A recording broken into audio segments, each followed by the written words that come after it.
101.1 KFNF YouTube channel. Red Devil football is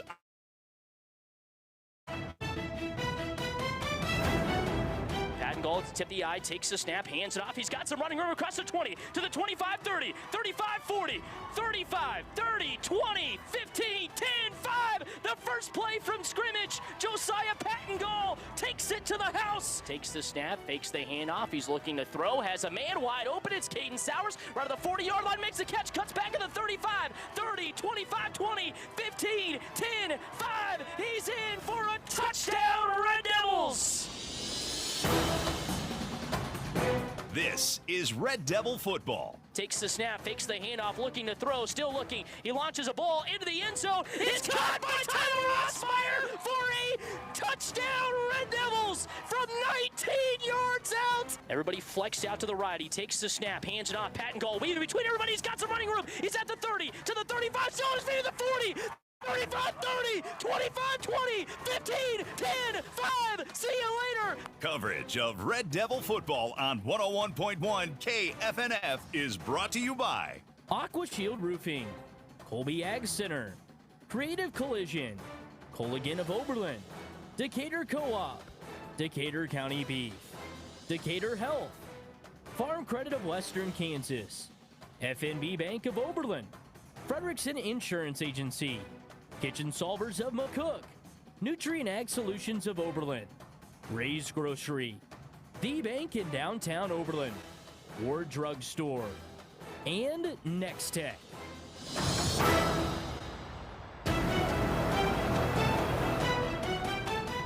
Now with the start of Red Devil Game Day, presented by Decatur Co-op. Here's Sam Knoll.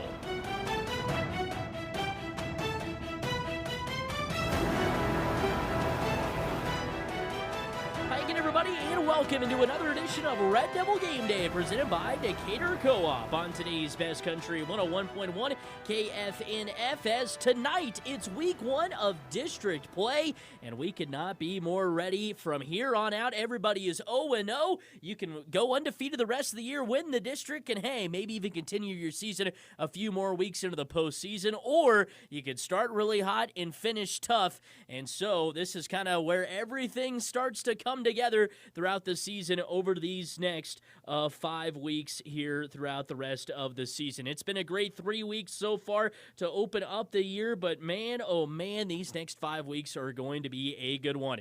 As the Oberlin Red Devils tonight open up district play with homecoming going on as well, and they take on the St. Francis Indians, who bring an undefeated record to town and have only given up 1 score the whole entire way. So it's going to be a good one tonight. Red Devils looking to shake off a tough game last week, losing to Wallace County 32-28, a game in which Oberlin had 6 turnovers. They had 3 interceptions and 3 fumbles in the contest, and certainly something they do not want to have happen this week. And obviously you can live in that what-if land and say, hey, if we don't turn the ball over that much, we probably come out of there with a win. But it's one of those things. You give the team more opportunities to score, they'll probably capitalize on a couple of them. And the Red Devils defense, they held out for as long as they could, but obviously Wallace County, hey, they got athletes just like Oberlin does, and last week we were able to take care of some of those turnovers for the Red Devils, especially in the second half, to get the win 32-28. But that game is behind us, and now Oberlin has their sights set on St. Francis, a really good St. Francis team that brings a lot of experience back, and for week 1 of district play, you couldn't ask for a better matchup to open up district play. That is for sure, if you're Oberlin or if you're St. Francis. It's going to be a good one tonight. Plus, buckle up your seatbelts. It could be pretty high scoring as well, but hopefully the Oberlin Red Devil defense can come away, stop some big plays, and really limit those big plays as well, and kind of keep St. Francis one-dimensional, maybe on the ground. They're going to want to throw it about 30 times tonight, but if they can maybe step up in the pass game and really shut down the passing game that force them to run. The Red Devils have been really, really good against on defense this year against the run, so they can force it into what they want to do. The Red Devils could walk out with a win. So once again, the Red Devils come in tonight with a record of 2-1, fresh off that tough loss last week, 32-28. And like I mentioned, 6 turnovers for the Red Devils, 3 fumbles and 3 interceptions. But they still were moving the ball very, very well on the offensive side of the football. Put 185 on the ground, 157 through the air for a total of 342. It's now back-to-back games that the Red Devils have went over the 300 mark in total yardage. And the Red Devils last week were led by their workhorse, none other than Josiah Pattengall, had 24 carries for 174 yards and 2 touchdowns. Also had a reception for a couple of yards last week as well. Josiah off to a great start coming off of that first-team Northwest Kansas League running back season last year, and Josiah continues to impress and pick up where he left off. You can tell how much work he put in, and even with him getting hurt on the final drive there right before the end of the first half, he came back in the second half and still just pounded the rock very, very well. Josiah now in the year, 64 carries for 466 yards and 7 touchdowns on the year. He's averaging 7.3 yards per carry, and the Red Devils are certainly going to need him to step up, because when he can get those 7-8-yard chunks, that opens up the passing game, lets Gage Willoughby get open. I mean, everything works a lot better when you can run the football, and I know with everything in the new age and stuff like that, 8-man's basically kind of like old-style football. If you can run the ball and stop the run, you're probably going to win a lot of games throughout the season. And Oberlin has been able to run the ball very, very well this year. 519 yards on the ground. They averaged 173. All of last season, the Red Devils just had 1,638 yards. So they're almost about, they got a little bit to go to get halfway there, but 500 yards through 3 games on the ground, that's pretty good for the Red Devils. Brady Gehring in his third true start at quarterback had a tough one, that's for sure. Fumbled the opening snap, in which Wallace County picked up. Luckily, the Red Devil defense stopped him, but 3 interceptions for Brady. But overall, made some big throws as well. Brady finished 7 of 15 last week for 157 yards, a touchdown to those 3 interceptions. Was sacked quite a few times too, so that's why his carries look a little bit weird. At 8 carries for -2 yards and a touchdown.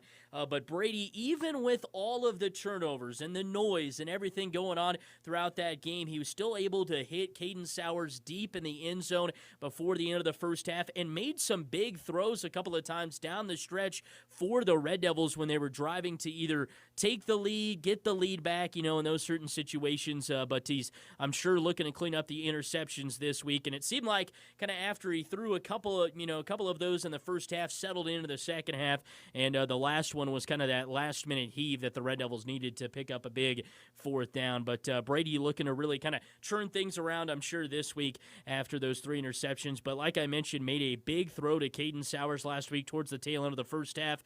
Caden hauled in 3 receptions last week for 81 yards and a touchdown. And we talked with head coach Blake Gehring coming up here a little bit later in Red Devil game day, and he said Caden came alive on that drive and really needed to, because Josiah was out, obviously, kind of was going through some issues after getting shoved out of bounds on the drive before that one, and kind of had to take a couple drives off right before half. So Caden stepped up in that role and played very, very well, beat his man, and it was a perfect ball from Brady to Caden in the back of the end zone. So that 1-2 punch will look to meet up again this week, that's for sure. Gage Willoughby, another great week as well. First week where he did not have a touchdown. Had 3 receptions for 68 yards, though. Probably would have had one or close to one if he didn't fumble the ball right out of the 10, kind of going into the end zone there. But Gage, so far on the year, 8 receptions, 168 yards, and 4 touchdowns on the season. He's certainly been a workhorse. And Cohen Anderson got in on things last week with a reception for 6 yards. It's a Red Devil offense so far that has put up over double-digit points in every single game. They put up 50 or more in the first 2 games, and then 28 last week. Still very, presentable, even with 6 turnovers to go along with it. So the Red Devils will look to continue that offensive success as the Red Devils gained 2,083 yards last year, and they're almost to 1,000 already through 3 weeks. They're at 803 total yards on the season, averaging 45.3 points per game. And if they do some more of that tonight, it should be pretty easy to walk away with the win. But where the Red Devils have certainly been the strongest, in my opinion, has been on the defensive side of the football. And I go back to what I said a little bit earlier, an 8-man, kind of like traditional football. If you can run the ball and stop the run, you're probably going to win a lot of games. The Red Devils have been able to stop the run pretty well. There were a couple of times last week where Wallace County was able to break off some big runs, and that's going to happen every once in a while. But the Red Devils still were able to really dominate on the defensive side of the ball, and it was kind of an all-around team effort last week, but especially those guys up front stepped up really big for the Red Devils. Rustin Bailey had 4 tackles, a tackle for loss last week. He's now got 14 tackles on the season. Gus Emick came up big last week, 5 tackles, 4 solos. Theo Butterfield, another great week for him, 7 tackles, 6 solos, 2 tackle for loss, and a sack. Theo now on the year through 3 games of the season. Get ready to hear this. 28 tackles, 20 solos, 9.3 tackles per game, 5 TFLs, 3 sacks, 1 fumble recovery for a touchdown, and a punt block. I think he's just listed out every single defensive category you can get into, and he's dominated every single one of them, and will look to be big up front tonight, especially if St. Francis is going to want to pass the ball as much as they will. Both Theo and Rustin are going to be huge, trying to collapse on the quarterback. Don't let Lucas Riley run. We'll talk about him coming up in our opposition segment, that he can run, but he can also throw. But if you can stay underneath, stay home, get some sacks, that'd be huge for the momentum. Caden Sowers, another great week last week. He had 10 tackles, 4 tackles for loss. He's now got 25 tackles on the year and 5 TFLs. Christian Smith, Titus, 3 tackles for him. Gage Willoughby, 3 tackles. Brady Gehring, 6 tackles. And the secondary this week between Christian, Gage, Brady, even C.J. Harris, who rotates in a little bit, is going to have to step up and probably play their best game of the season, even if the Red Devils are able to make their way deep into the playoffs, because this St. Francis team, I can't stress it enough, they are going to want to throw the football around the yard, hit some big plays. So if the Red Devils can limit those big plays, especially in the secondary part of the game, they should be able to come out on top tonight. So that young secondary, and by young, I mean haven't had a lot of that varsity experience, but they've had 3 games underneath their belt, going to have to step up big here tonight. And one guy I can't forget to mention on the defensive side of the ball that has just been lights out over the past couple of weeks, Cohen Anderson.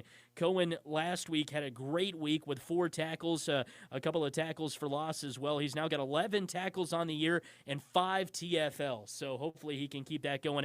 Also had that fumble return for a touchdown against Dighton. So the Red Devils, like I mentioned, the main key tonight for Oberlin is going to be stopping the pass. If they can stop the pass, make St. Francis one-dimensional, making them run the ball, that would be huge, and it's going to have to be a big night from the secondary, as well as Theo Butterfield, Rustin Bailey, Gus Emick. If those guys can crash, get some sacks, force St. Francis to run the ball a little bit more, they'll be playing into the cards of the Red Devils, who have been able to stop the run very, very well. All right, coming up next here on Red Devil Game Day, presented by Decatur Co-op, it'll be time for the 8-Man Blitz, where we take a look back at all the scores from last week and preview all of the district matchups coming up this week across the state in 8-Man Division 1. That's coming up next on Red Devil Game Day, presented by Decatur Co-op.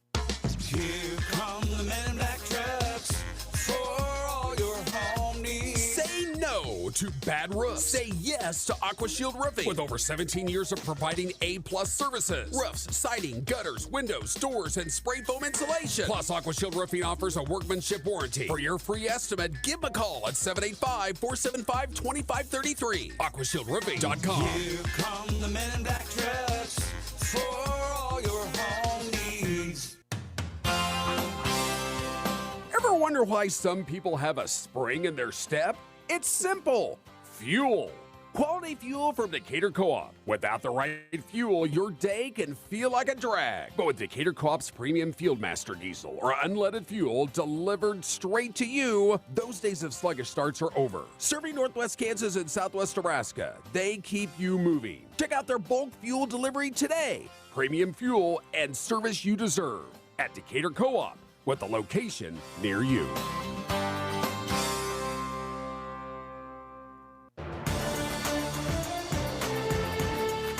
Red Devil Game Day, presented by Decatur Co-op, continues. Let's get the scores from across the state last week and preview the matchups coming up this week. This is the 8-Man Blitz on 101.1 KFNF, today's best country.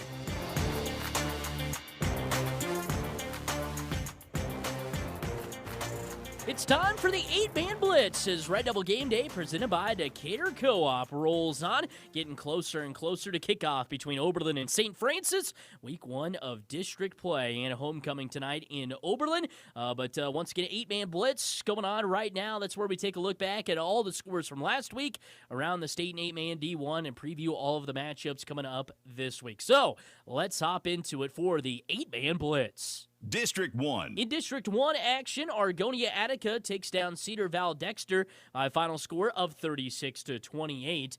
Oxford rolls Central Burden 54-8. Northeast Arma loses to Marmaton Valley 70-24. Oswego all over Colony Crest 45-0.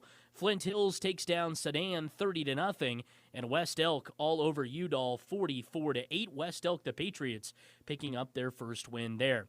In District 1 action coming up this week, all teams will be in action with District 1, district play starting this week. So in District 1 action for the first week of district play, Cedar Val Dexter will travel on the road to take on Sedan. Central Burden will travel on the road to take on Northeast Arma, and Oswego will travel on the road to take on West Elk. Some very interesting matchups there in District 1 to open up district play. District 2. In District 2 action last week, you just heard it, Flint Hills takes down Sedan by a final score of 30-0. Axtell extends their winning streak to 54 games, which coincidentally was what they put up against Chase County as they take down Chase County 54-0. The Linden Tigers were off last week. Madison takes down Burlingame in a pair of 2-0 teams, a pair of undefeated teams going into that week last week, and Madison ends up coming away with a blowout win, 42-26. Northern Heights picks up their first win in a long while, that's for sure, as they take down Hartford 48-0. And then Yates Center beating St. Paul, squeaking it out 30-28, just a 2-point victory there. In District 2 action this week, Flint Hills travels on the road to open up district play to take on Northern Heights. Linden will meet up with Chase County. That should be a good game. Chase County at 1-2. Linden at 2-0, kind of one of those dark horse teams in 8-Man D1 that you could maybe see in the state championship game. Madison off to a great start at 3-0. They are on the road to take on Yates Center. District 3. In District 3 action last week, Canton Galva all over Wakefield for their second win of the year as Canton Galva wins 54-8. And a surprisingly close game, Central Plains, after a close game the week before, squeaks it out against the Leopards of La Crosse 24-20 and kind of put the Leopards on notice there of La Crosse of, hey, maybe they're going to be pretty good this season as they hold the Oilers, last year's runner-up, to just 24 points. So 24-20 win for Central Plains there. El Saline all over Norwich, 54-0. Rural Vista takes down Gossell, 46-0. Little River all over Lost Springs, 62-0. And Frankfort takes down the Gorillas of Solomon, 46-0 to pick up their first win of the season. In District 3 action coming up this week, Canton Galva travels on the road to take on El Saline. The Cardinals, who are coming off 3 straight road games to open up the year, are looking to get a big win at home coming up here tonight. Central Plains, after 2 close wins, and they'll tell you they know how to win close ball games. That's all they played all the way up until the state championship game last year. This year already have 2 wins within 10 points, and not hoping to do that tonight as they travel on the road to take on Solomon. Gossell is on the road to meet up with Little River, who is undefeated still at 3-0. District 4. In District 4 action, probably the lowest scoring game we'll see all year happened last week as Clifton Clyde takes down Lynn by a final score of 8-0. Yes, you heard that right. 8-0. Clifton Clyde gets the win over Lynn. Logan Palco all over Lakeside, a game that was tied at halftime, and Logan Palco just dominates the second half to get the win 38-16. Lincoln continues their dominant stretch to open up the year as they remain undefeated with a 62-14 win over Beloit St. John's Tipton. Pike Valley all over Rock Hills 58-6. Sylvan Lucas all over Stockton 46-0. And Hanover all over Washington County 60-0. So in District 4 action this week, Lakeside travels on the road to take on Clifton Clyde. Both teams 2-1, so that'll be a good matchup. Lincoln at 3-0 travels to Washington County, who is 1-2. Lincoln 3-0, and Sylvan Lucas still undefeated at 3-0, and as well travels on the road to take on the Grizzlies of Rock Hills. District 5. In District 5 action last week, Sublette takes down Kiowa County in our highest scoring game of the week, 66-48, the final score there. It was all Sublette, the Larks, who put up 70 in week 2, 70 over the first 2 weeks in each of those games, and they put up 66 in week 3. They can score a lot of points and are thinking they could go pretty deep into the postseason, and they get a big win there over Kiowa County, so 66-48 the final there. Oxford over Central Burden, 54-8. Pratt Skyline, 3-0 with a 46-6 win over Pretty Prairie. South Central shuts out Laverne, Oklahoma, 44-0. And West Elk dominates Udall, once again, 44-8. So in District 5 actions coming up this week, Kiowa County at 1-2. Couple of tough losses for Kiowa County in non-district play, and they get a tough one to open up district play as they travel on the road to take on South Central. Oxford has a open week this week, and then Udall will meet up on the road against Pratt Skyline. So Pratt Skyline going for a chance to be 4-0 there as they take on Udall this week. District 6. In District 6 action from last week, Springfield, Colorado all over Elkhart, who now drops their third game in a row, 46-14. Springfield, Colorado gets the win. Kinsley, in just their second game of the year, routs St. John 64-14. Meade all over Satanta 64-6. Meade came into that game 0-2, and now Satanta is now 0-3. Mineola all over South Gray 58-14. Ho Chi Minh County takes down Spearville 46-0, and as you know, Sublette with the win 66-48. And here we go. Finally have now let me look at it. So Sublette so far this year 72 in week 1, 62 in week 2, 66 in week 3. I mean, are they going to ever score below 50 points this season? Be interesting to see. District 6 action coming up this week. Elkhart at home taking on Kinsley. The Coyotes off to a 2-0 start after a week 1 bye. Sublette, the Larks 3-0. Like I mentioned, one of the highest scoring offenses in the state at home to take on Meade. South Gray at home to meet up with Spearville. Spearville 0-2. South Gray 1-2. So certainly an interesting matchup there. District 7. In District 7 action last week, Ellis tried to avoid an 0-3 start and gave it a pretty good fight, but Hoxie, the defending state champs from last year and one of Oberlin's opponent next week, gets the win 46-32 over Ellis. Like I mentioned, close one, but the Leopards of La Crosse end up losing by 4 to Central Plains, 24-20, and a game that was not sanctioned by Acacia, but still was played in Victoria. Manhattan, Flint Hills Christian, and Wichita County meet halfway, and Wichita County whoops up on Flint Hills Christian 60-12, handing them their first loss of the season. Wichita County now 2-1, but officially Acacia-wise still 1-1 on the year.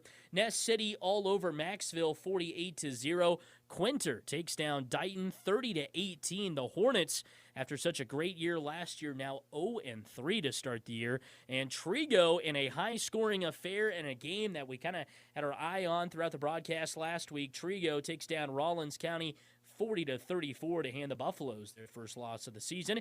District 7 action this week. La Crosse travels on the road to take on Ellis, who is still looking for their first win. La Crosse showed a lot of people that they could be a team to look out for with a close loss last week, so see if they can keep that momentum in the right direction. And in one of many games of the week this week, but probably the biggest, Trigo at 3-0 hosts Wichita County, who is 2-1. Like I mentioned, officially under Acacia guidelines, they're just 1-1, but overall, and every media person's going to call them 2-1 as well.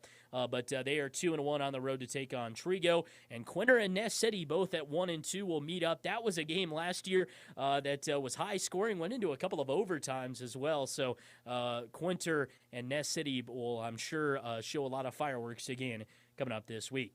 District 8. All right, we've reached District 8, our final district here in the 8-man blitz, the district also that Oberlin plays in. Last week, scores from District 8, as you know, Trigo takes down Rawlins County 40-34. Hill City all over Thunder Ridge 58-12. Hoxie gets their first win of the year, like I mentioned, 46-32 over Ellis. As you know, Wallace County takes down Oberlin 32-28. St. Francis, Oberlin's opponent tonight, all over Greeley County 51-0. We'll talk more about that game coming up in Red Devil opposition. And Sylvan Lucas takes down Stockton to extend their losing streak 46-0. District 8 action coming up this week. Hill City and Rawlins County in probably game of the week number 2 as the Ringnecks travel all the way out to Outwood for that one. Certainly a game that we could have our eyes on throughout the day. Throughout the evening, Hoxie at 1 and 2, looking to get back to 500. They travel on the road to take on Stockton. St. Francis at 3 and 0 travels on the road once again to take on here the Oberlin Red Devils. All right, that'll wrap things up for the 8-man blitz. Make sure if you want to hear all the scores from around the state of Kansas, you tune into our scoreboard show, which will be coming up after the game starting at 10 o'clock tonight from the Kansas Radio Networks. Coming up next here on our Red Devil Game Day presented by Decatur Co-op, we'll take a closer look at tonight's opponent, the St. Francis Indians, in our Red Devil opposition segment. That's coming up next here on Red Devil Game Day presented by Decatur Co-op. A lot goes into taking care of your property. You need equipment with more reliability and versatility built in, like Kubota BX and L Series compact tractors that get the job done right, or the Z Series mowers that deliver a quality cut, and Sidekick utility vehicles where durability meets speed. Visit your Colby Ag Center for a demo today. Colby Ag Center, your local Cub Cadet dealer at 305 East Horton. Winter will be coming sooner than you think. It's time to start thinking about warmth and savings. Mid-Plains Energy offers propane delivery to keep your home cozy and your wallet happy. Sign up now to lock in the best rates. The earlier you join, the more you save. Serving Northwest Kansas and Southwest Nebraska, Mid-Plains Energy ensures reliable service and peace of mind. Mid-Plains Energy, your trusted partner for a warm winter. Call 785-678-2315 to learn more.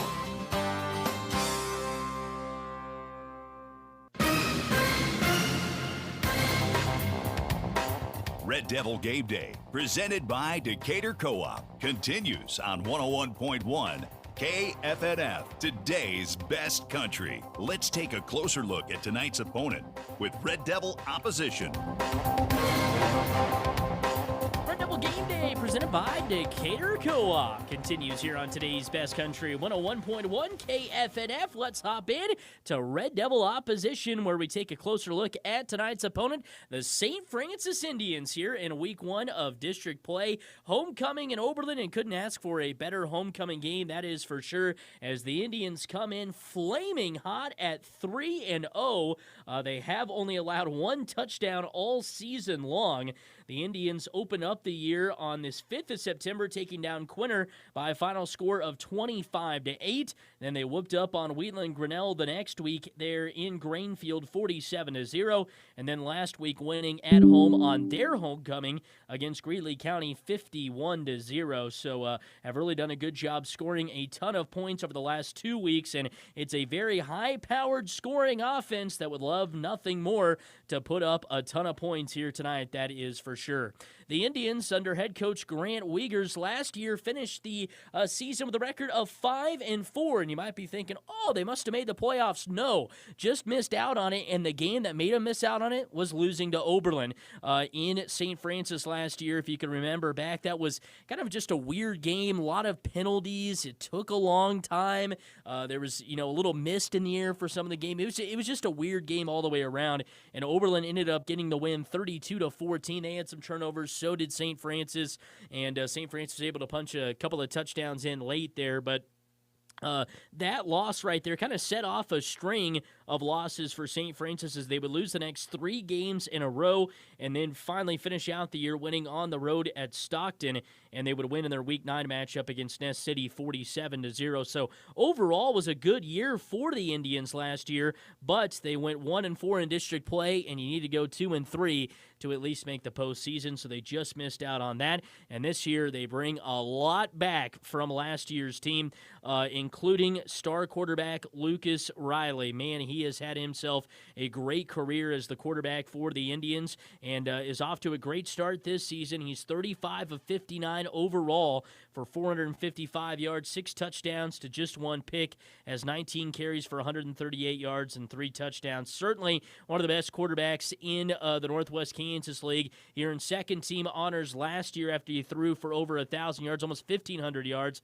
through the air and 500 on the ground. And he's just someone that is very tough to defend. He can throw the ball very, very well, and he's got targets to throw to, but also he can tuck it and run. He runs the read option very, very well, and certainly going to be someone that the Red Devils are going to have to hold on to or kind of stop this week, take him out of the game. That is for sure if they want to walk away for the win. But like I mentioned, he's got a lot of weapons to go around, and those weapons include Lane Todd, the 5'10", 165-pound senior so far this year, 28 carries, 194 yards, 5 touchdowns, also very involved in the receive game, screen game, 7 receptions, 41 yards for him. But on the outside, he has got Lucas Riley has many targets to choose from, including Ethan Graham, 12 receptions, 208 yards, 2 touchdowns to start the season this year. Dayton Fromholtz, 6 receptions, 32 yards, and a touchdown to open up this season. He's coming off of a year last year in which he hauled in 40 catches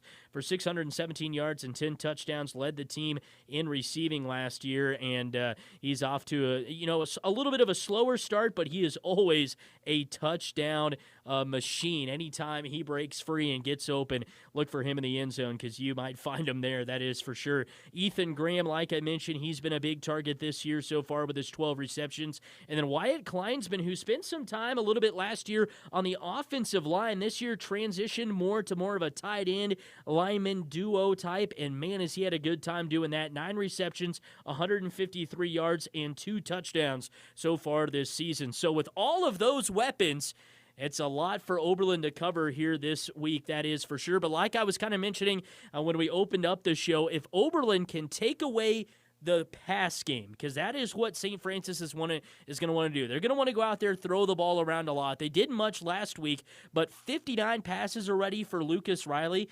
Compare that to Brady Gehring, who just has 31. I mean, seriously, they want to go and throw the ball around the yard. That is for sure. Does St. Francis. So if Oberlin can take that away, kind of make them one-dimensional, make them run the ball, something that they haven't done a lot of this year, as St. Francis so far this season averages more passing yards than rushing yards, 162 through the air, 129 for an average. They've gained 873 total yards, have 6 passing touchdowns to 9 rushing TDs, 2 turnovers on the year for St. Francis. So certainly a team that's going to want to throw the football. I can't tell you that enough. They're going to want to throw the football, but also throw for big plays. You're going to see, Lucas Riley's got a 59% completion percentage, but a lot of those misses are on deep balls. It seems like he wants to throw the deep ball as much as he can. So that's why I was saying the Red Devils secondary has to be huge tonight with getting into passing lane short, but also covering their man deep in coverage well. And the Red Devils gave up one big play last week through the air. It was a little short kind of slant pattern right in front of Gage that went for 59 yards. After that, the Red Devils really settled in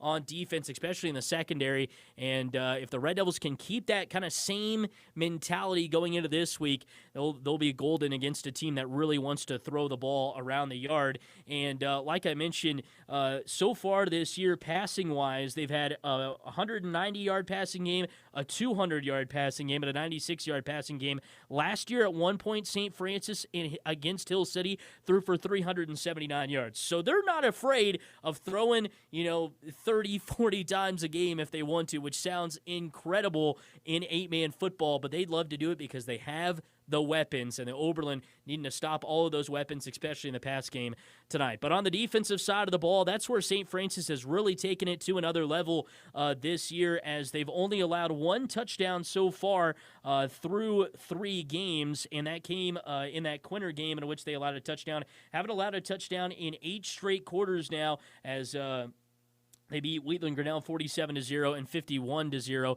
last week against Greeley County. So this is a defense that's going to stack the box. They want to get inside the box, stop the run, force you to pass it a little bit, and then they got ball hawkers on the outside that can get interceptions. But up front is really the key part. Dayton Fromholtz has just been an animal on the defensive side of the ball already this season.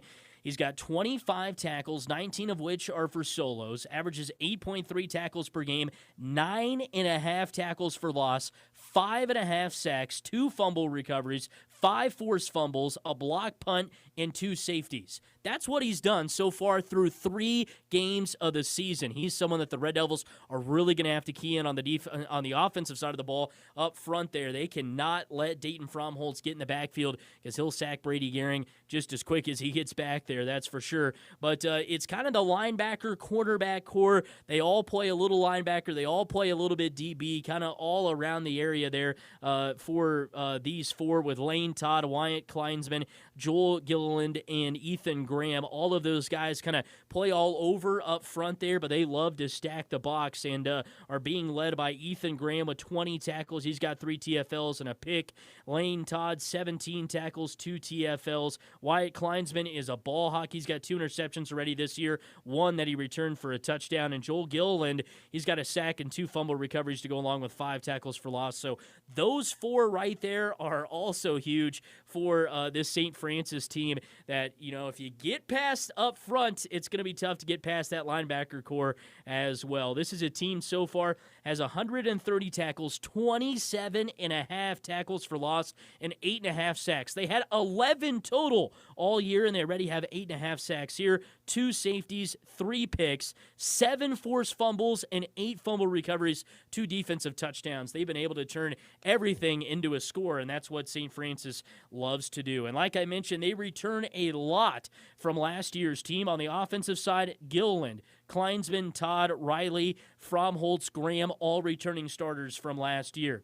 Defensive side of the ball, Riley, Fromholtz, Todd, Kleinsman, Gilliland, Graham, all returning starters on the defensive side of the ball. So a lot of experience for St. Francis, kind of just like Oberlin, brought a lot back, and it's going to come to head tonight here at Smick Memorial Field for this homecoming matchup. Going to be a good one, and like I said, buckle up your seatbelts. We could see a ton of points tonight, or we couldn't if each defense steps up huge. We'll see, but I'm thinking we're going to see a lot of points here tonight. No offense to either defense, but both offenses very, very high-powered. But like I said, if Oberlin can stop the pass game, force St. Francis more into a one-dimensional spot, they'll certainly be ahead of the game in that instance. All right, that'll wrap things up for Red Devil opposition. Coming up next here on Red Devil Game Day, presented by Decatur Co-op, we'll go out loud to the field, set the stage a little bit, and then we sit down and talk with head coach Blake Gehring to wrap up our Red Devil Game Day, presented by Decatur Co-op pregame show. That's all still to come here on 101.1 KFNF. 1, 2, what do I do? 3, 4, dents in my door. 5, 6, get them fixed. 7, 8, make them straight. 9, 10, paint it again. Got a dent, scratch, or crunch? Don't stress it. Bring it to Creative Collision, where they make child's play out of bodywork. Stop in on North Highway 83 in Oberlin, Kansas, or call 785-470-2130.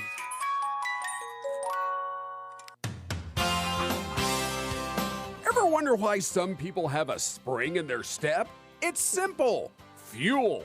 Quality fuel from Decatur Co-op. Without the right fuel, your day can feel like a drag. But with Decatur Co-op's premium Fieldmaster diesel or unleaded fuel delivered straight to you, those days of sluggish starts are over. Serving Northwest Kansas and Southwest Nebraska, they keep you moving. Check out their bulk fuel delivery today. Premium fuel and service you deserve at Decatur Co-op, with a location near you.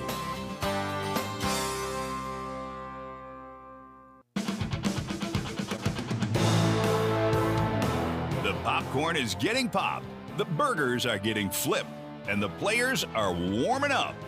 Red Devil football is just minutes away. Let's go live to the field to set the stage for tonight's game. Here's Sam Knoll.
Today on Hey Culligan, reverse to reduce. Here's Bob. Hey Culligan, I love fresh water, but I got plastic bottles coming out. Whoa, Bob, you are not kidding about the bottles. But did you know Culligan's reverse osmosis and always-on drinking water systems provide fresh, clean, delicious drinking water and help reduce the equivalent of over 15 billion plastic bottles from landfills worldwide? Holy, fresh, environmentally friendly drinking water. Am I right? Right, Bob.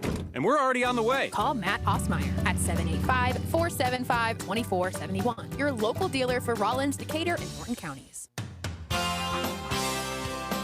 Winter will be coming sooner than you think. It's time to start thinking about warmth and savings. Mid-Plains Energy offers propane delivery to keep your home cozy and your wallet happy. Sign up now to lock in the best rates. The earlier you join, the more you save. Serving Northwest Kansas and Southwest Nebraska, Mid-Plains Energy ensures reliable service and peace of mind. Mid-Plains Energy, your trusted partner for a warm winter. Call 785-678-2315 to learn more.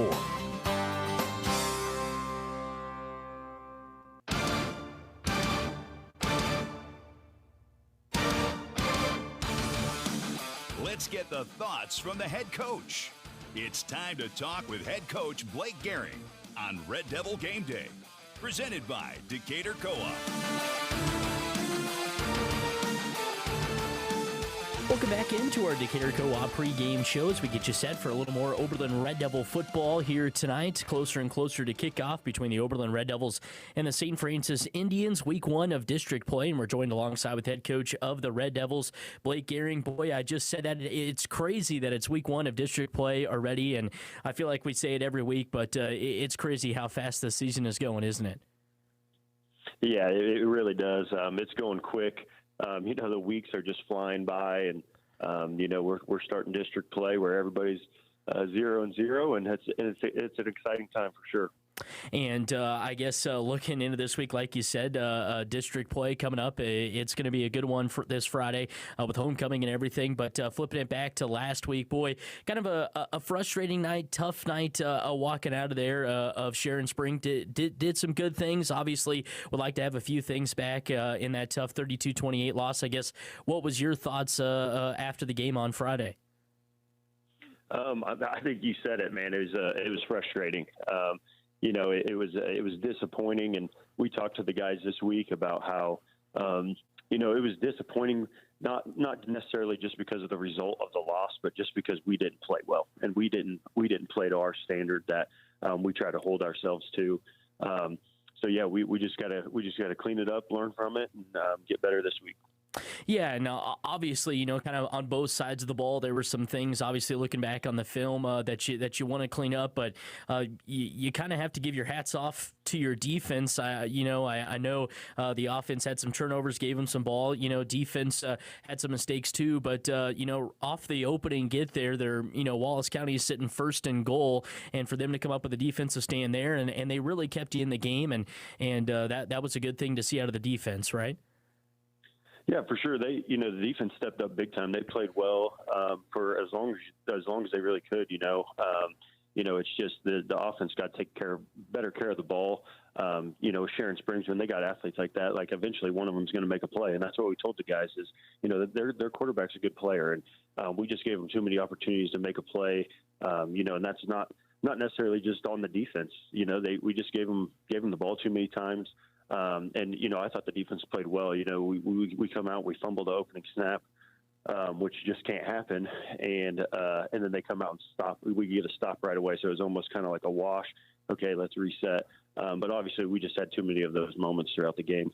Yeah, you mentioned that. Wallace County, obviously, they got a lot of athletes on their team, between their quarterback and both, their fullback and their running backs, got some wide receivers. I mean, they're a good, complete team that's going to win a lot of games this year. And I felt like you guys, were able to shut them down run game-wise, and even in the pass game, it just seemed like it was a few big plays that got away from you. And I'm sure that's something that you can work on this week, is kind of limiting those big plays, right? Yeah, and we face another team that they want to hit big plays, so we got to try to keep those in check. But like you said, with Sharon or with Wallace County, they have good athletes. They're going to make some plays eventually, and that's kind of what we're facing this week too with a team that's got a bunch of good athletes that they can spread the ball around to, and they can make some big plays. Yeah, and boy, someone defensively, obviously, everybody had a good night. Obviously, everybody need, obviously looking back at the film, I'm sure can fix a few things. But I thought Cohen Anderson had himself quite the game, coming off of a game in which he had a fumble recovery for a touchdown, and it seemed like he was doing really good up front for you there, and that's what you want to see out of him, right? Yeah, I thought he played well on defense. He just continues to get better every week where he's playing at, and I think he's getting more comfortable and kind of settling in, and it's starting to show. And obviously going to be a little bit of a different offense that you're facing this week, but through 3 weeks of the season, I know Wallace County hit some big plays down the stretch there, kind of on their run game, but I feel like you guys have been able to do a good job against the option run, kind of staying home, knowing your spot, and then also just getting in the backfield and not even letting them get to the option. And an 8-man football where a lot of teams love to run the ball, that's pretty key to see early in the season, isn't it? Yeah, for sure. And I think you kind of said it there. It's about knowing your assignment, knowing your job, and then going out and executing it. And when we do, when we do those things, we try to do our job. We worry about what we're supposed to do. We do a pretty good job. And offensively last week, a little bit frustrating in some aspects, but you guys were still able to move the ball up and down the field. I felt like, Wallace County really didn't have an answer for Joe and a few of the other things you wanted to do. So offensively, coming out of there, obviously won a few of those plays back, but had to be happy with the way you guys were able to consistently move the ball, right? Yeah, there was good things. There really was good things that we did.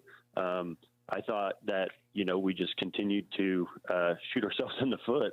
We kept stopping ourselves, whether it was with a bad snap to start a drive and put ourselves behind the chains, or, a penalty after a big play, or, one of the however many turnovers, but there was good stuff in there. And, I told the guys this week, the result was a loss, but that doesn't mean we got to scrap everything that we've been building on. We just got to clean it up. We got to take care of the football, and we got to execute. And throwing the football wise, obviously I know Brady, had some interceptions there, but I thought, when it came down to it, especially that final drive right before the end of the second half, where he threw a great ball on fourth down right there to Caden in the back of the end zone. For him to make those throws in kind of his first year, to see that puts confidence in you as the play caller, doesn't it? Yeah, for sure. And, we've talked a lot about trying to get the ball to, all of our weapons. And, Joe was out that drive, and somebody else had to step up. And we hit Gage a couple times on that drive, and then we hit Caden for a big play. So that was encouraging to see. And like you said, that was a big moment. It's a fourth down right before halftime, and we're down, and we get that big play to go score. That was definitely big for us. Talking with Blake Gehring here, head coach of the Oberlin Red Devils, before they take on St. Francis tonight. And Coach, you mentioned Gage, you mentioned Caden. Obviously, Josiah had a great night. So to see kind of all three of those guys complement each other, and they were really, we talk about it every single week, to get all three of those guys the ball usually means, on a drive like that you're going to score. And all three of them had a pretty good night, didn't they? Yeah, they really did. It just kind of goes back to what we were talking about with, I thought we had a decent night of moving the football. It was just taking care of it, taking care of the football and some execution things of, center to snap to quarterback that kind of got in our way. But all three of those guys, I thought, had a decent night. We just got to take care of the football. And, kind of as the saying goes, I don't know, I've heard it a couple of times. Obviously, you learn a lot from wins, and you love that momentum, but you can also learn a lot, from a loss, and especially one like that. I thought, Red Devil teams of the past, you open the fumbling, the first snap of the game, some of those teams, might just bow out and and go away, but your team, they stuck in it.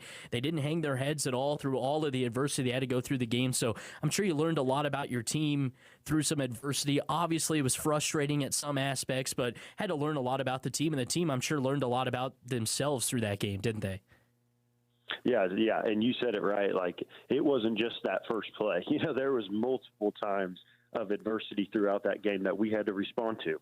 And, when we just kept responding, and we gave ourselves a chance at the end of the game. We had the ball twice there late in the fourth quarter to go take the lead and possibly win the game. And, obviously we didn't do that, but with all the adversity we faced, to still put ourselves in that position, I thought was encouraging. And then, we come back this week, and we faced adversity on Tuesday with a ton of rain, and, how that affects practice. And then I thought we've responded well, so that's definitely been good to see. It's been good to see the leadership of some of the guys throughout the week, of practice, of, talking about staying focused, and all those good things that you want to see. So I do feel that we've responded well. Yeah, and you kind of mentioned that, going into this week, and obviously you want to take some lessons from that game, but you don't want that game in your back of your mind, the rest of the season, of the what ifs from that game or whatever. You kind of want to put it behind you, right? Yeah, that's exactly right. We wanted it to let it hurt. We wanted to be reminded of how we don't want to feel like that again. But we also have to know that we got to move on. And, the real season starts now with district play. And, So we wanted it to kind of marinate a little bit. Okay, that wasn't any fun. Now let's go take care of business this week.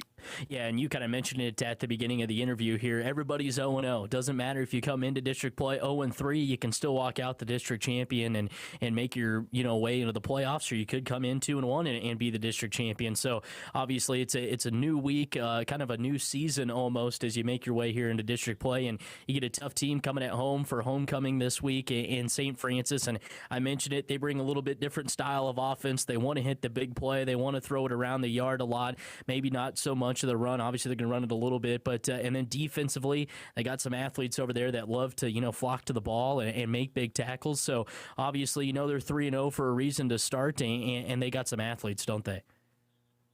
Yeah, they do, and that's what makes them so dangerous is that they do have a bunch of athletes, and it's not just one guy that can beat you. There's multiple guys that can make big plays for them. They're well coached. It's going to be a good battle. And we've talked about this. It feels like all year about how our district there's not going to be any layups. So we're going to have to bring it every week. Yeah, and you get a big one here for homecoming, and obviously, like you mentioned, St. Francis got some athletes very well coached, and I guess, as you look at it, what's one thing that you might really need to stop against them here coming up tonight? I think it's going to be limiting the big plays, limiting the explosive plays. I think if we can do that, we'll give ourselves a chance. And even if we do give up a couple big plays, I really think it's going to be kind of going back to responding to that adversity. They're good athletes, they're a good team. How do we respond when they hit a big play? We got to move on. We got to have a next play mentality. So I think that'll be the big key. Well, Coach, thanks for being able to sit down and chat. We appreciate it, and good luck tonight. All right, thank you. Decatur County Beef in Oberlin, Kansas wants to do business with the local farmers. They need high moisture corn, silage, and hay now, and dry corn now through October. Decatur County Beef offers very competitive prices, always looking for good help. Give Decatur County Beef a call. You'll be glad you did. That's Decatur County Beef, just north of Oberlin on Highway 83.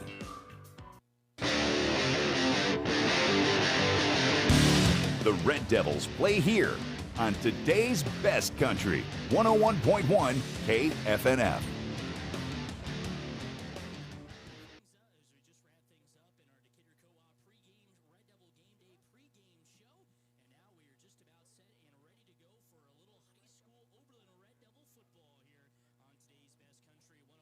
Memorial Field tonight for homecoming, that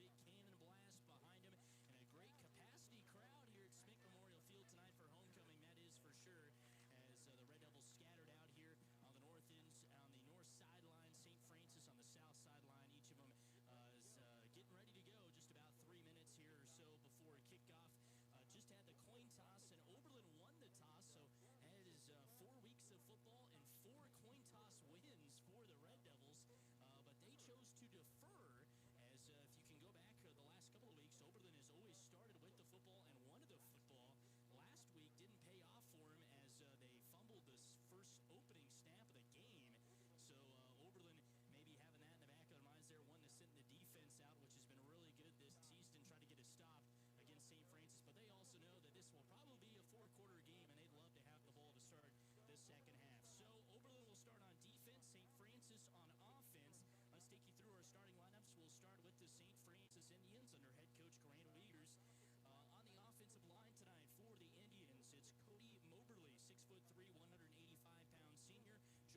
Chronic pain is a common condition with many possible treatment options that may include joint and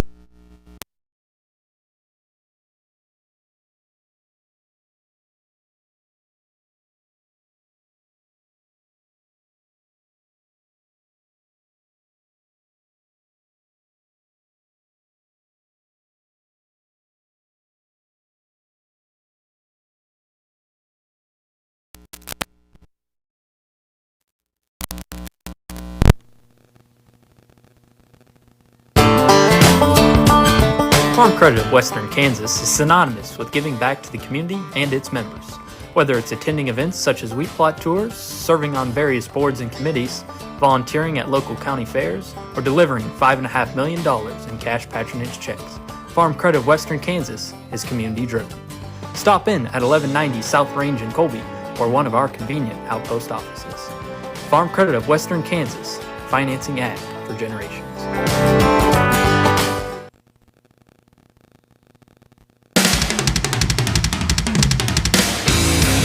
Red Devil Athletics on today's best country, 101.1 KFNF. Welcome back here from Oberlin and Spick Memorial Field, homecoming night. Beautiful crowd, beautiful night for football, and St. Francis goes down and punches Oberlin in the mouth right away with a long drive that takes about 7 minutes off the clock, or just a little under 7 minutes. 5:53 left in the first quarter, and Riley meets up with Kleinsman for a 6-yard TD pass. It brings up, and the kickoff went to the back of the end zone, so now it's 1st down and 10 for Oberlin from their own 15-yard line. Brady out of the shotgun, got Josiah on his right hip, one receiver to the near side, takes the snap, hands it off. Joe with a gang of blocklers in front of him, now tries to cut back up and gets maybe a half yard. And that's what Joe did such a good job of last week, was he would follow his blocks and then be able to make a cut into some open field. But that time, the St. Francis defense reads it and brings up 2nd down and 9. So just a pickup of 1 there for Josiah, who had a great week last week and was able right from the get-go to get big chunks of yards. 2nd down and 9 here for Oberlin from the 16-yard line of their own. 5:17 left in counting the first quarter. Brady to the shotgun. Josiah on his right hip takes a snap, and the snap is through his hands again, and St. Francis might be on top of it. No, coming in to save it right there is Josiah Pattengall. And Oberlin will have the football, but have 3rd down and way super long, as the ball is all the way back across at the 5-yard line. They need to get out to the 25 to get to the sticks. They mark it at the 4. That's a huge loss right there for Oberlin, as it's all the way down to the 4-yard line. Make it 3rd down and 20. That's a loss of 11. And it was the snaps last week that Brady had a couple of problems with as well. One on the opening play of the game. Brady out of the shotgun here, got a man on his left hip, one receiver to the far side. Brady takes a snap, looking to throw, wants the deep ball, has a man in the middle of the field. It's caught by Gage Willoughby at the 35 to the 40, 35-30, 25-20, 15-10-5, you betcha! Touchdown, Red Devils! How about that? 76 yards on 3rd and 20, and the Red Devils in one play. Oh my goodness, what a play right there. Brady Gehring with a beautiful ball down the far sideline. Gage Willoughby with a tremendous catch, and 76 yards through the air on play number 3 of the game after the Red Devils looked out of sorts after the bad snap. So Oberlin going for the 2-point conversion, heavy set package. Josiah takes the direct snap, running it up the middle, tries to get over his lineman and almost got to the end zone, but comes up short. So the Red Devils find themselves down 2 with 4:44 left in the first quarter of play. It is Oberlin down to St. Francis 8-6, but a 76-yard strike to bring the Red Devils back within 2 from Brady Gehring to Gage Willoughby. This is Red Devil football. Banking should be simple and convenient. With FNB Bank, it is. Whether online, by phone, or with a debit card, accessing your money has never been easier. Imagine managing your finances from the comfort of your home or on the go with just a few taps. FNB Bank in Oberlin, Kansas makes it all possible, ensuring you have control of your banking 24/7. Experience the convenience of modern banking with FNB Bank. Visit fnbbank.com today.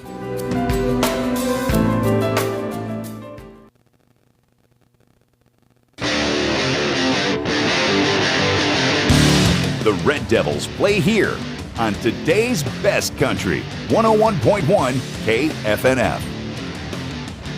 Welcome back here from Smick Memorial Field. St. Francis doing what Oberlin likes to do, go on a long drive and score, and Oberlin doing what St. Francis likes to do and score on the big play as Oberlin gets a 76-yard strike from Brady Gehring to Gage Willoughby, who slipped behind the back of the defense of St. Francis.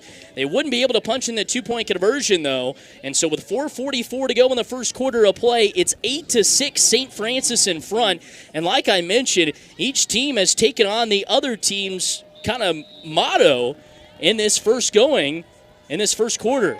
And this kick from Gus Emick is end over end. It'll be taken by Fromholtz right at the 20, and he's spun down right there just across the 20 at about the 22 of the near side of the field by Gage Willoughby and Caden Sowers. 4:41 left here in the first quarter of play. 8-6, St. Francis in front.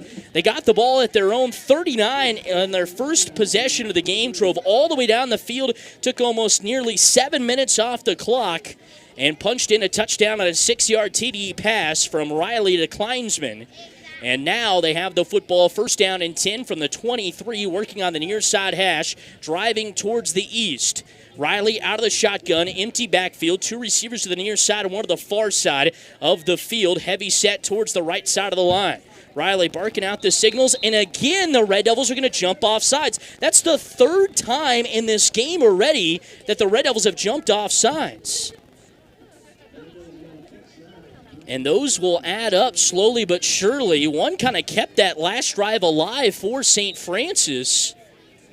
And so now it's first down and 5 for the Indians from across the 25 nearly to the 30. Riley takes the snap, looking to throw, rolling out to his right now, has a man in the middle of the field. The pass is caught in coverage. Couldn't ask for better coverage from Caden Sowers, but it's Fromholtz that makes a beautiful catch right there.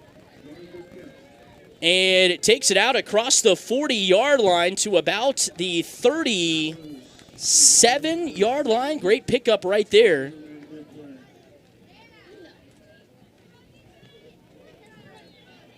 Pickup of 20 through the air unofficially right there from Riley to Dayton Fromholtz, who's been one of his main targets so far.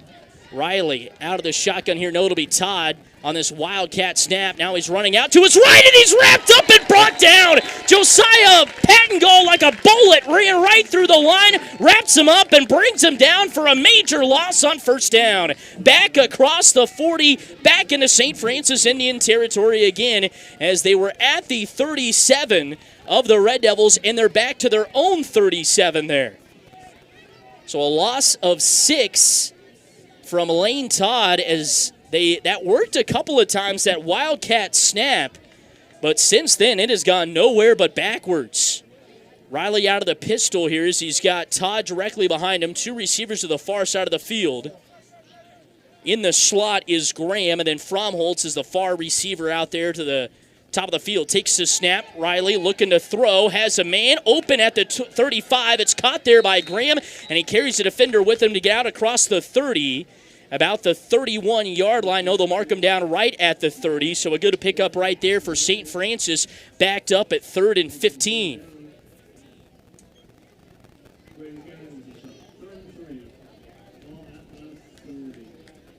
So it'll bring up 3rd down and 3 to the 30-yard line. Pickup of 13 there through the air. But it wouldn't have been that much without the loss. Ethan Graham with his first reception of the day. They're going to go out of the Wildcat again here. Todd will be the one to take the snap. He's got two receivers to the near side and over to the far side. Riley, one of the receivers. Todd looking to throw. He pump fakes. Now he's throwing the deep ball. Has Fromholtz, and the pass is caught. And he carries C.J. Harris with him into the end zone for the touchdown. And Lane Todd sticking it out as he was blown up in the backfield by Josiah Pattengall, but flags riddle the turf here at Smick Memorial Field. I think this is going to be pass interference on the Red Devils, or it could be on either there, as Fromholtz and C.J. Harris were going at it along the near sideline at about the 10. Fromholtz stepped back inside of C.J. and made the catch and then carried him with him the last 5 yards into the end zone for the touchdown. And this one is coming back. So they must have called OPI. Yes, they call offensive pass interference. That takes a touchdown off the board for St. Francis, and Oberlin will take that, as they'll mark this back from the 30 here, or they'll keep it where it's at. And so they had offensive pass interference and defensive pass interference too, as we just get word of that.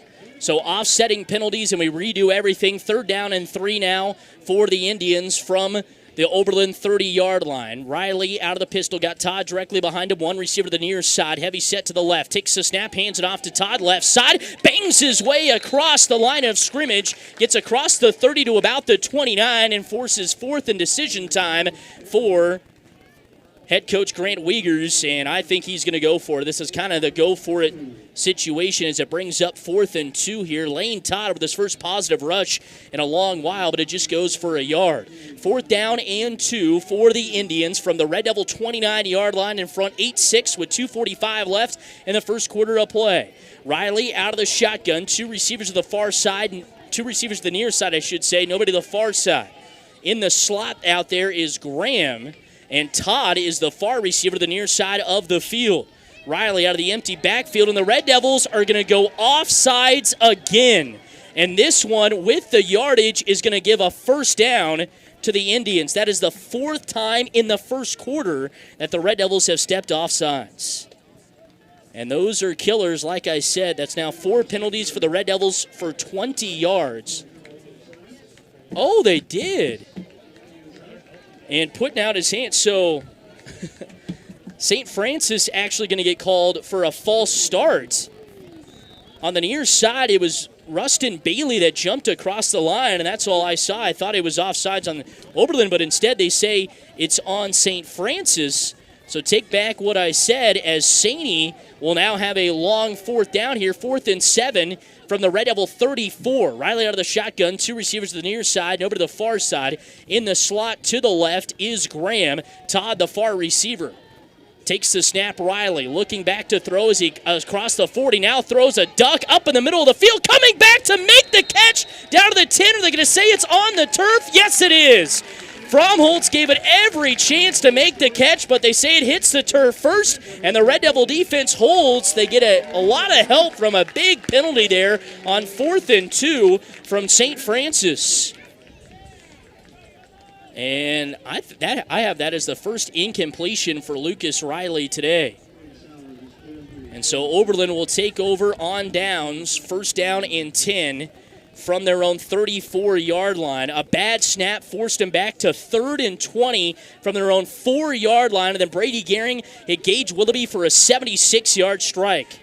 Brady out of the shotgun here. 2 receivers stacked right along the line on the near side. He's got Josiah on his right hip. Takes the snap, hands it off to Joe, who breaks across the 35, makes his way out to the 40 before he's wrapped up and brought down by the secondary of the St. Francis Indians. Good pickup on 1st down of about 6, and it brings up 2nd down and 4. Josiah with his longest rush. He only had 1 rush coming in there, but the Red Devils were forced to 3rd and 20 right away on that first drive. 1:58 left in the first quarter of play. Time of possession heavily in favor of St. Francis right now. Brady out of the shotgun again. He's got a man on his left hip. That's Josiah. 2 receivers to the far side. Sowers split into the slot. Gage, the far receiver on the far side of the field, takes the snap, hands it off to Josiah. Cuts back up the field. Got some running room to the 35. Across the sticks to the 30. Carries a defender with him inside the 30 to almost the 29-yard line. Great pickup right there of almost 11 yards from Josiah Pattengall. And the Red Devils have 1st down and 10 just inside the 30, almost to the 29-yard line.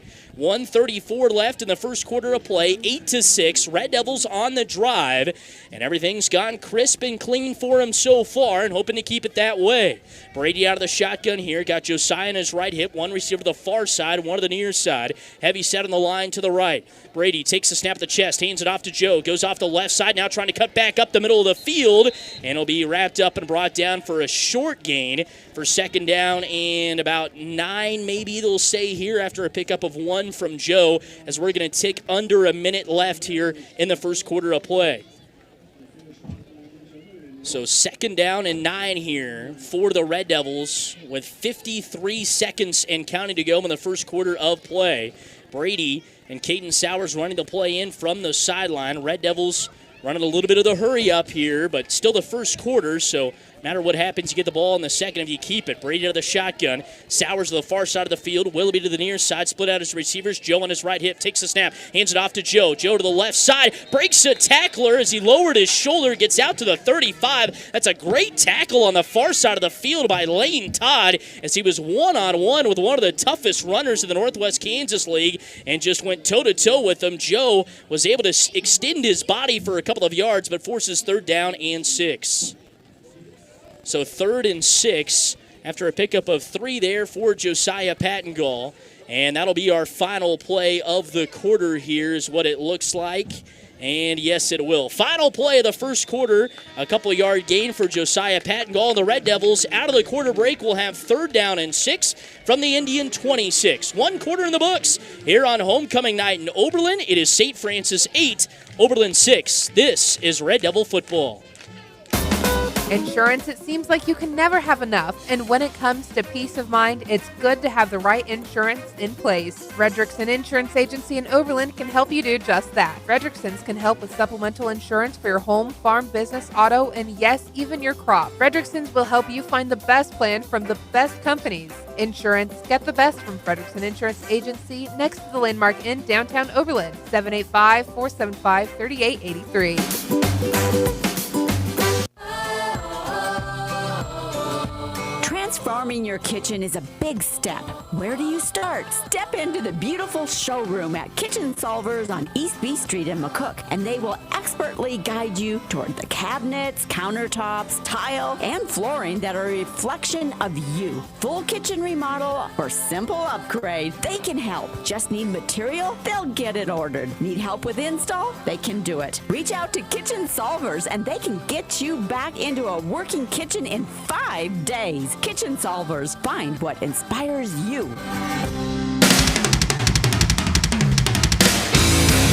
Red Devil Athletics on today's best country, 101.1 KFNF. Welcome back here from Smick Memorial Field. 1 play in the books right out of the gate there as they went a little bit quicker than the radio man wanted to go. And the Red Devils go for nothing on the rush right back up the middle there with Josiah. So they say they give him about a yard, maybe? Yeah, 4th down and 5 from the 25 as Joe goes for 1. So big play coming here for the Red Devils as they have 4th down and 5 from the 25-yard line. Brady takes the snap. It was a high snap. Now he's looking to throw over the middle. Pass caught by Caden Sowers to the 10, to the 5, and he's into the end zone for the touchdown. The Red Devils step up again on a late down, this time on 4th and 5 from their own 20, from the Indian 25, and they punch it into the end zone for the second touchdown of the night. Brady carrying this time 25 yards to Caden Sowers. So Brady is now 2 for 2 for 101 yards and 2 touchdowns. 12-8, Oberlin back in front with 11:15 to go in the second quarter.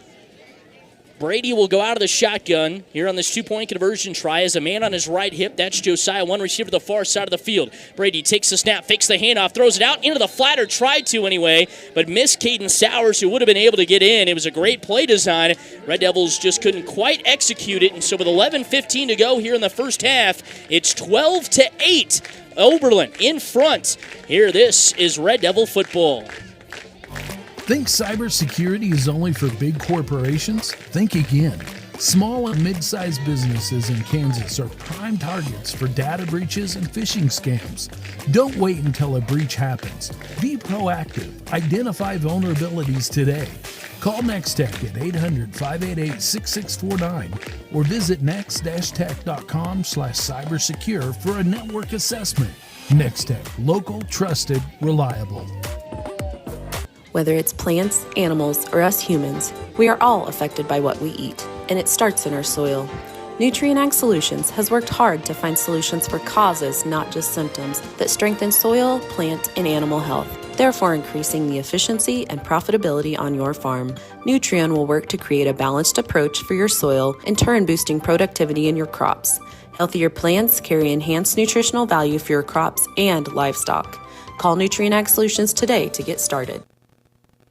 Welcome back here from Smick Memorial Field. 25-yard strike for the Red Devils puts them in front 12-8. Here's the kick from Gus Emick, taken by Fromholtz at the 15, still on his feet to the 20. Before he's wrapped up, the ball comes out, and the Red Devils have it. Coming in to pick it up is Christian Smith-Titus, and the Red Devils will have the short field and the football with 11:09 to go in the first half. Oberlin forces the first turnover of the game as Dayton Fromholtz was stretching out the hand trying to get some extra yards and ends up turning it over, and Christian Smith-Titus picks up the football, and Oberlin has it first down and 10 from the 20-yard line of the Indians. So Oberlin on back-to-back drives has been forced to, on a late down, throw a pass. One went for 76 yards and a score. The other on fourth down went for 25 yards and a score. Brady out of the shotgun here. Got Josiah in his right hip. One receiver all over to the far side of the field is Gage Willoughby. Brady short towards the center this time. Takes the snap. Brady looking to throw. One-on-one ball for Gage in the end zone, and the pass is almost picked off. Diving in to maybe get it was Kleinsman, but no, they say it hit the turf. Brady lucky as he threw that one into single coverage with Gage in the middle of the end zone there. Gage in coverage with Dayton Fromholtz on the far side of the field. And so it'll bring up second down and 10, but that could have been an interception there. So the Red Devils a little bit lucky here, see what they want to do, maybe put it on the ground. 11:03 to go in the first half, 12-8, Red Devils in front.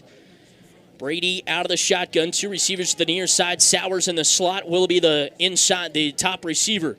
Brady takes the snap, hands it off to Joe. Joe cuts back to the outside, still on his feet as he makes his way to about the 16, 17-yard line after a decent pickup. And it'll bring up third down and long, though, for the Red Devils, who on these later downs have been able to put some points on the board as well. The Red Devils had 3rd and 20 on their first drive of the game after a fumbled snap, and then had 4th and 6, and were able to punch it into the end zone. It's 3rd and 7 here after that pickup of 3 from Josiah Pattengall. So Red Devils with the football, 3rd down and 7 from the Indian 17. Gage Willoughby, the far receiver, out to the far side of the field as the Red Devils drive to the east. Sowers comes in motion, left to right across the line. Brady takes the snap, hands it off, and the Indians read it the whole way, and they wrap up Joe in the backfield and send him backwards. They sent a full-out run blitz, and Dayton Fromholtz, I think, is the first one to swing in there and get him. Lane Todd also comes in there as well, and it forces 4th down and 10 after a loss of 3. Not at all what the Red Devils wanted, is they kind of wanted, a run out to the far side of the field. But now the Red Devils have it on the far hash, driving towards the east with 9:53 to go here in this first half. 12-8, 4th down and 10. The Red Devils have a little more magic in them on a late down. Brady out of the shotgun, got Josiah in his right hip, 2 receivers stacked on the far side of the line, and we're going to have a false start called on Oberlin. And so that'll move them back 5 more yards. And that's not at all what you want there if you're Blake Gehring. But Oberlin so far on the ground, 8 rushes for 9 yards through the air, 3 passes for 101 yards. Kind of been opposite, as usually that's what we'd say about St. Francis. But Oberlin, a couple of big plays that have put him in it. 12-8 here, 9:25 and counting to go in the first half. First down, 4th and 15 for the Red Devils from the Indian 25. Brady out of the shotgun. Takes a snap. Brady, 4-step drop, looking to throw. Pump fakes. Now he's rolling out to the near side. Has a man, and the pass is picked off right to the 15-yard line. Ethan Graham up the near side, still on his feet. He's wrapped up and brought down. That's Joe Gilliland taking it from his own 15 almost to the 40-yard line, and it sets up the Indians perfect. Brady Gehring throwing that one in double coverage, and it turns out bad, and it'll put up first down and 10 for the Indians. So right after Oberlin forces the first turnover of the game, they turn it over themselves on 4th and 15. So St. Francis back with the football. They held the football for most of that first quarter, but Oberlin doing the same here in the second. 9:07 left in the first half. It'll be Riley out of the shotgun, 2 receivers to the far side of the field. Todd, the far side receiver, and Fromholtz is in the slot. Riley out of the empty backfield, takes a snap, QB design run, avoids one defender, cuts back, still on his feet to the 40 to the 35 before he's wrapped up and brought down and slides across the 35 almost to the 30, enough to pick up and move the sticks. Yes, it is. Yes, it is. Pickup of 11 there on first down for Lucas Riley on the run, and like I mentioned, he can tuck it and run. He can throw the football and is certainly a weapon for the St. Francis Indians, who now have it first down and 10 from the Red Devil 30-yard line. Riley out of the shotgun, hands on his hips, empty backfield. Nobody to the near side as a receiver, but does have 2 to the far side. It's Todd and Fromholtz out there who's in the slot. Riley barking out the signals, takes the snap right to the chest, pump fakes. Now he's looking to throw still. He's at the 40 now, reverses field, comes back to the near side, still on his feet as he jukes a defender at the 35, but before he be wrapped up and brought down, and coming in to get him is Theo Butterfield, and the hat and the helmet comes off. Theo threw the helmet down, and a late flag comes in, and this might be against the Red Devils. But this also means that Lucas Riley is going to have to come out for a play. The flag came in late. Right after the play was over, Theo tackled Lucas and got up and had the helmet in his hands and put it down. And yes, unsportsmanlike conduct on the Red Devils. And Kyle Breath has got his hands out in the air, not liking the call. And that'll move St. Francis 15 yards. Okay, they're not even going the right way. The officials don't even, oh my goodness. Yeah, there we go. So now they're going the right way. 15 yards the other direction, and the yardage on the penalty is enough to move the sticks. So it will bring up first down and 10 here for the St. Francis Indians just across the 15-yard line, and I thought Lucas Riley was going to have to come out, but he is still in there. So it's first down and 10 for the Indians from the Red Devils 16-yard line. Riley out of the pistol. He's got Todd directly behind him. One receiver stacked on the near side of the line, over to the far side of the field. Takes the snap. Riley hands it off. Cutting back is Todd. He's at the 15, still on his feet, dragging defenders with him, almost gets to the 10. A flag comes in right back at the line of scrimmage, and it's going to be holding on somebody here. And actually on the carry there was Tice McAtee on the carry, and it was holding on St. Francis from the line of scrimmage, so he doesn't get any of those yards, and it moves him back 10.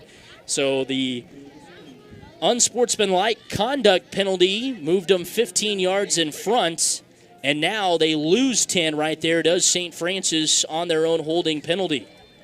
Penalties galore in this first half, that's for sure. First down and 20 now for the Indians from the 26-yard line of the Red Devils. One receiver to the near side, nobody to the far side. Riley out of the pistol, Todd directly behind him in the backfield. Heavy set line towards the right. Takes the snap and fakes the handoff. Riley on the RPO, running to the near side, looking to throw. Throws it up for grabs and picked up by Gage Willoughby at the 5-yard line. Flags come in from either side of the field. And what's this going to be now? As there's 3 flags on the field. Gage Willoughby with the interception. He came down hard on his back. He gets up. Looks like he's going to be okay. But Riley on the RPO, ran to the near side, was looking down the field for Fromholtz right at about the 2-yard line, and Gage Willoughby comes up with the interception. But now the White Hat is in conversation with a couple of the officials here, and we'll see what this is going to be now, as we had an offsetting pass interference penalty on St. Francis's last drive, and we'll see what it's going to be here. Brady Gehring running over to the near side of the field and talking with head coach Blake Gehring here, and they haven't came to him to deny, asked to keep it or deny it. Gage Willoughby kind of holding his head. I think he's going to be all right. So he's walking around right at the goal line. Red Devils are lined up there. St. Francis is standing all the way back at the 20, and the conversation is still going on between the White Hat and the side judge, along with one of the back judge. The back judge threw the initial flag, and then 2 more popped in kind of right after the interception happened. And we will see, still don't have a call yet as they're running through thing. One of the longest conversations I've seen. 7:20 to go here in the first half of play. 12-8 Oberlin with the lead. And in these last couple of minutes, we've seen 3 turnovers combined. 2 from St. Francis, 1 from Oberlin. Now a official is coming over to talk with Blake Gehring. And Blake not happy as he's got his hands out here, and I don't think he's liking whatever they're telling him. But the other officials are still huddled up right at about the 5-yard line, and running across the field now is that official who just got done talking with Coach Gehring, and he's going to go talk with Coach Wiegers. And these two teams, obviously bitter rivals in the Northwest Kansas League, and there's been some extracurriculars going on. I don't know if there's some of that right here.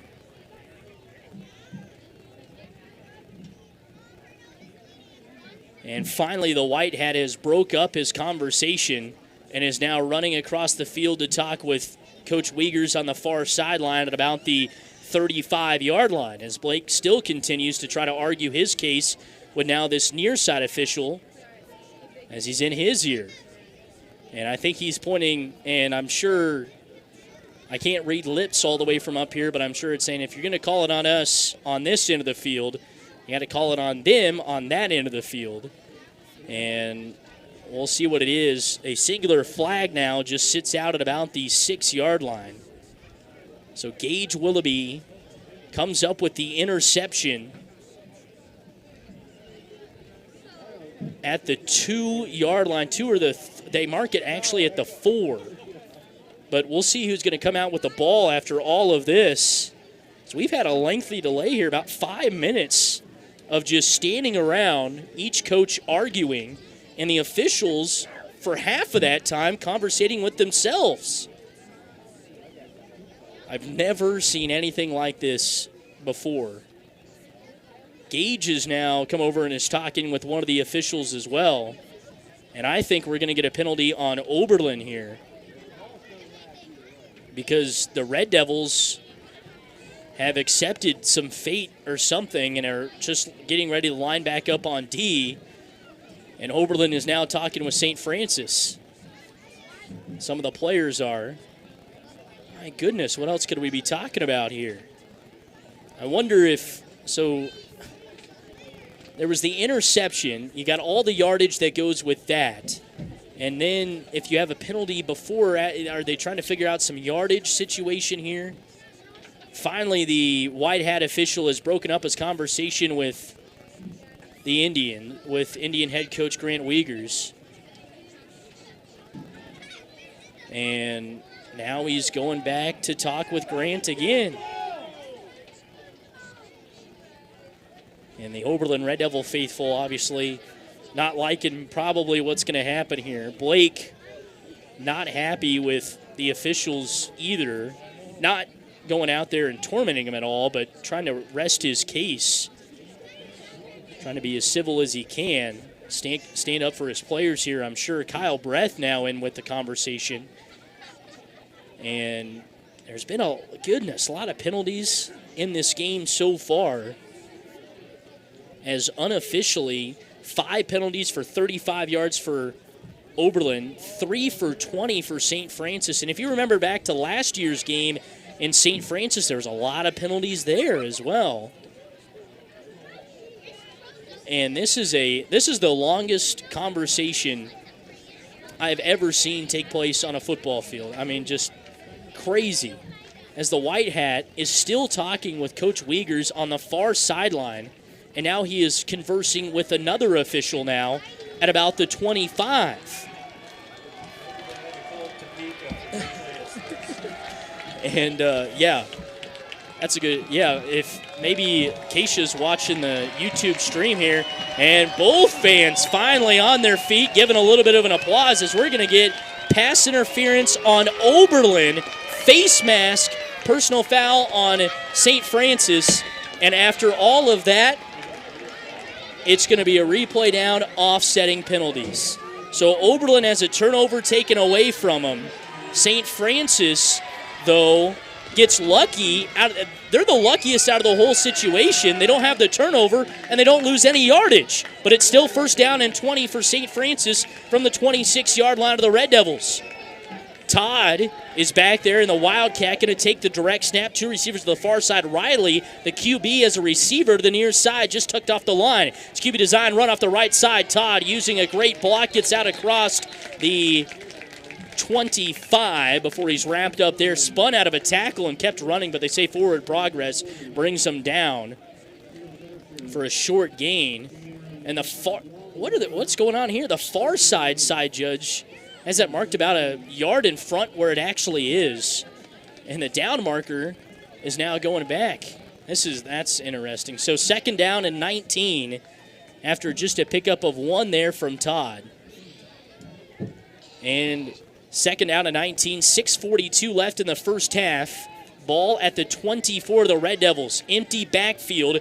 3 receivers to the far side, 1 to the near side here for the Indians. Todd takes a snap. It's a blitz. They're trying to set up the screen. Caught by Fromholtz at the 25, still on his feet to the 20. He's wrapped up and brought down from behind. The ball popped out, and the Red Devils have it at the 15-yard line. So after all of that, the Red Devils get themselves their turnover and will have it first down and 10 from the 15-yard line.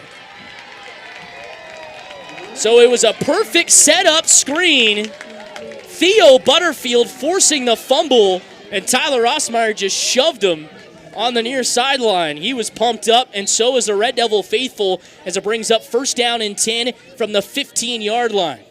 Brady will go out of the shotgun here after that turnover, the second for St. Francis. Got Josiah on his right hip, 1 receiver to the far side. Is Gage, takes the snap, hands it off to Josiah, breaks the tackler, gets out across the 15 and dives his body forward near the 20 after a short pickup of about 3 for second down. 6:12 to go here in this first half, and it's been a long first half. Penalties and that lengthy delay took about 10 minutes to figure out it was offsetting penalties. Second down and 8 officially after a pickup of 2. Red Devils with a football just across the 15 at about the 17. Brady out of the shotgun. He's got Sowers directly behind him. Josiah on his right hip. Takes the snap. It's a bad snap, but he handles it. Hands it off to Sowers, who takes tacklers with him. Gets to the 20 to about the 21. So good pickup of 4 there for Caden Sowers. And it'll bring up third down and short for the Red Devils. With 5:33 and counting to go in the first half. 3rd and 4. Officially, Caden Sowers with his first run of the game. Oberlin throwing the football today, 101 yards. Rushing the football, just 15 on the ground. Brady out of the shotgun again. Josiah on his right hip. Gage will be the receiver to the far side of the field as the Red Devils drive to the east. Brady the option, gets it to Josiah, who bobbled it, still on his feet as he breaks a tackler, gets out across the 35, the 25 to the 30, inside the 30-yard line at about the 31. No, they'll give him just the 30, but a great pickup there of 8 yards, and Brady kind of got lucky. Josiah as he wanted to pitch that immediately when he got the ball and did, and Josiah really wasn't ready for it and kind of popped it up in the air to himself and then just took off behind the blocks. First down and 10 now for the Red Devils. 4:53 left in the second quarter of play. 12-8 Red Devils in front, and we got a timeout on the field taken by Oberlin. As the play clock was winding down, I think 4:50 to go in the first half. Timeout on the field, and we will take one with them. Red Devils in front, 12-8. This is Red Devil football. Oh, it's here! Football season! Ray's Grocery of Oberlin is excited too! Ray's Grocery knows you like football, but also everything that comes with it. Oh yeah, tailgating! Come into Ray's and get set up with all your supplies for a festive tailgate party. Delicious hamburgers, juicy steaks, all the produce you can handle, favorite drinks. It's all ready for you at Ray's Grocery. So get your tailgate on now. Shop stress-free with quality this football season at Ray's Grocery, downtown Oberlin.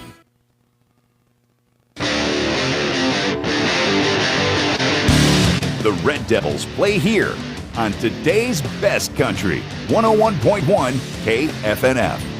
4:50 to go in the first half of play. Red Devils clinging to a 4-point lead. They have it first down and 10 from the 30-yard line, coming out of their own timeout here. And this will be a big opportunity for the Red Devils to try to score before half kick. They get the ball to start the second half, so this is huge. Brady out of the shotgun. He's got Josiah off his left hip. Caden directly behind him. Takes the snap. Hands it off to Sowers, who cuts back. Still on his feet to the 30. Gets some running room out to the near side. 35. Spins off the tackler. Dives his way to the 37-yard line. Great pickup right there by Caden Sowers on first down. 4:36 to go and counting in the first half of play. Like I mentioned, Oberlin gets the ball to start the second half. So you score here, score to start the second half. That'd be a huge momentum shift. Pickup of 7 there from Caden Sowers. They've gave him the ball twice on this drive, and he's picked up some good chunks of yards each time. Brady running the play in from the sideline. Now charges his men up towards the line of scrimmage. Brady out of the shotgun here. He's got Josiah on his right hip, one receiver to the far side.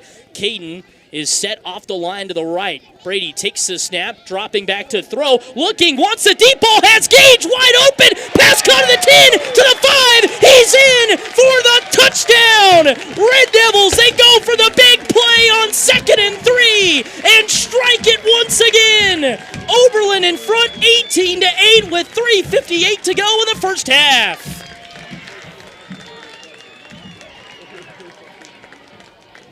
What a big play strike there. 43 yards for Brady Gehring to Gage Willoughby. 2 receptions for 119 yards and 2 touchdowns. And Oberlin leads 18-8. Brady out of the shotgun for this 2-point conversion. Josiah on his right hip takes the snap, rolling out. Now we'll pitch it to Josiah, who's wrapped up and brought down right by the ankles. Nowhere close towards the goal line, but the Oberlin Red Devils get another big play strike, make it number 3 for big plays for them on the day, and Oberlin leads 18-8 with 3:58 left before we head to the locker rooms. This is Red Devil football. There is a difference between going to the bank and going to the bank. When you go to the bank, it's just... Hello, welcome to the bank. How can we bore you? But when you go to the bank... Hi, welcome to the bank. How can we help you? And that help is offered to you in 13 northern Kansas locations to help your financial goals become a reality. From services and loans to state-of-the-art financial products, come to where the difference is better. The Bank, member FDIC, an equal housing lender.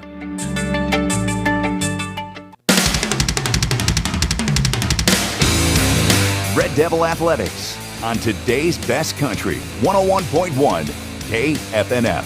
So we talked about it the whole time at our Red Devil Game Day pregame show that Oberlin was going to have to limit the big plays because St. Francis is a big play offense.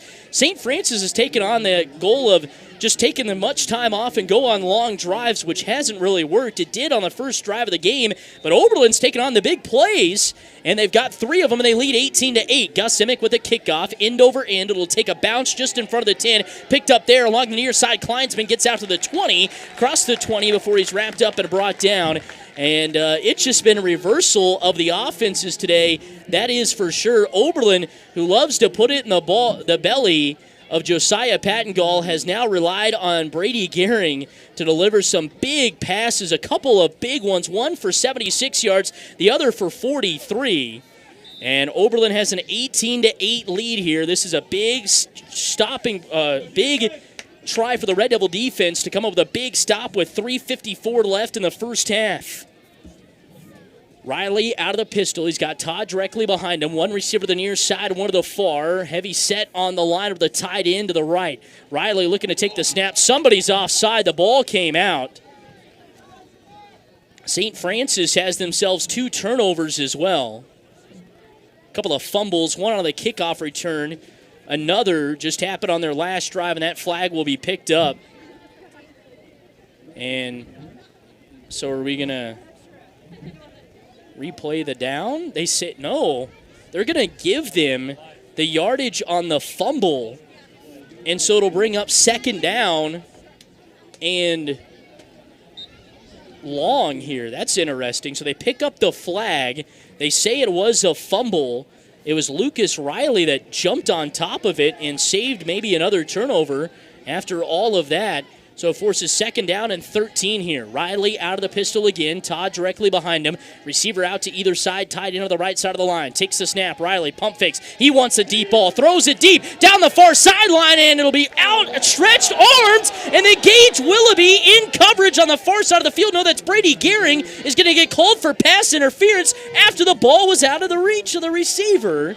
And so that's an interesting call, and it'll move us up 15 yards, move the Indians up 15 yards. Kyle Breath does not like that call at all. He's voicing his displeasure. And Blake Gehring is wanting an explanation because that ball was over the top of the receiver and it was almost down to the ground when the flag came out of the back pocket of the back judge official. But a 15-yarder right there for the Red Devils. Brady Gehring was the one in coverage, and I don't think there's anything else he could have done. He's the shorter defender there. Man, that's an interesting play call. First down and 10 for the Indians now from just in front of the 35. Riley out of the shotgun, man on his right hip. One receiver to the near side, takes the snap, fakes the handoff, RPO over the middle, and it could have been picked off. Josiah Pattengall, I don't think saw it come out of his hand, but Lucas Riley was rocked in the backfield as he threw that one. The RPO has not been working today for the Indians, and that'll force second down and 10 here. Officially, the ball at the 32-yard line. 33 probably right there is what it looks like, at the 33 or so. Yeah, 33-yard line. 3:24 left before halftime here at Smick Memorial Field on homecoming. 18-8. St. Francis down to Oberlin. Riley out of the shotgun. He's got Todd on his right hip. One receiver out to the near side of the far. Takes the snap. Todd looking to throw. The pass is batted down to the line of scrimmage. Incomplete. Rustin Bailey was the one that stepped up with two hands, batted it down. And Theo Butterfield, if he was a second earlier, might have been able to pick that ball off. And the Red Devil defense is swarming Lucas Riley. They're making him throw the ball, I would say, 2 or 3 seconds earlier than he wants, that's for sure, as he looks a little bit just out of sorts back there in the backfield. 3:19 to go before the end of the half.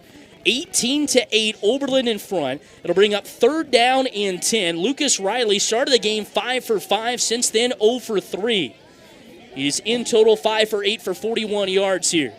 Riley out of the shotgun. He's got Todd directly behind him. One receiver out to the far side, one to the near. Tight end split for the Indians just off the right side of the line, and we're going to have delay of game on the Indians, and that'll move them back 5 yards to bring up third and 15 with 3:19 to go here in the first half. What an interesting first half. Penalties galore. A conversation between the officials that took 10 minutes. And this first half has had everything that a football game can have, that's for sure. 3:19 left in the first half. Riley out of the shotgun, now backed up to third and 15. Receiver out to either side, takes the snap. Riley dropping back to pass, throws it over the middle. The pass is low for Fromholtz. Intended for him just across the 40 at about the 39. Incomplete, and it's 4th down and 15. And we'll see what Grant Wiegers wants to do. Does he want to give the ball back to Oberlin for them to have a chance to score with 3:13 left, or do you take your chances here and hope you get the first down with a short field? It'll be interesting. Todd is back there. He's ran the Wildcat a couple of times, so they're going to pooch kick it to him this time. With him this time. Receivers out to either side. He takes the snap, and Todd will boot this one away. It's an end-over-end kick that'll bounce at the 18-yard line and roll all the way down inside the 5 to about the, 4-yard line? My goodness, what a kick right there by Lane Todd. And it was a pooch kick at that. He got a good roll on it. That's a 55. Hold on. That is a 49-yard punt for Lane Todd. And that might be the play of the first half for St. Francis, as it forces Oberlin to have first down and 10 from inside their own 5. But we've got a personal foul called on Oberlin. And, oh my goodness, sideline warning called on St. Francis, but then a personal foul called on Oberlin, and so that'll move St. Francis up 15 yards, and that'll give them a first down, I think. And this was all happening as I was looking down at my rosters here. And yes, a personal foul called on the Red Devils. And they're going to mark it out from the line of scrimmage, and it'll put them right at the sticks, and it is going to give them a first down. My goodness. That is twice now? Now it'll be 4th and... Yeah, okay, here we go. The chain gang on the far side of the field has got everything sorted out. That's twice Oberlin has had a personal foul penalty that has given St. Francis a first down right after St. Francis has turned it back over. So a 15-yarder there, and the yardage, that's 3 15-yard penalties in a row. 2 of the personal foul sort, 1 of the pass interference. 3:05 left in the first half. Riley out of the shotgun, sends a man in motion right to left across the line. Todd directly behind him. Now 2 receivers on the far side. Todd takes a snap, looking to throw, throws the ball deep along the far sideline, and no pass interference there. C.J. Harrison coverage as Todd was looking down the far side to Ethan Graham right along the numbers, and will bring up 2nd down and 10 as Lucas Riley is now 0 for his last 5 throwing the football. 3 minutes left before halftime. Man, what a first half we've had. We're over an hour for the first half here. Riley out of the shotgun, 2 receivers to the far side.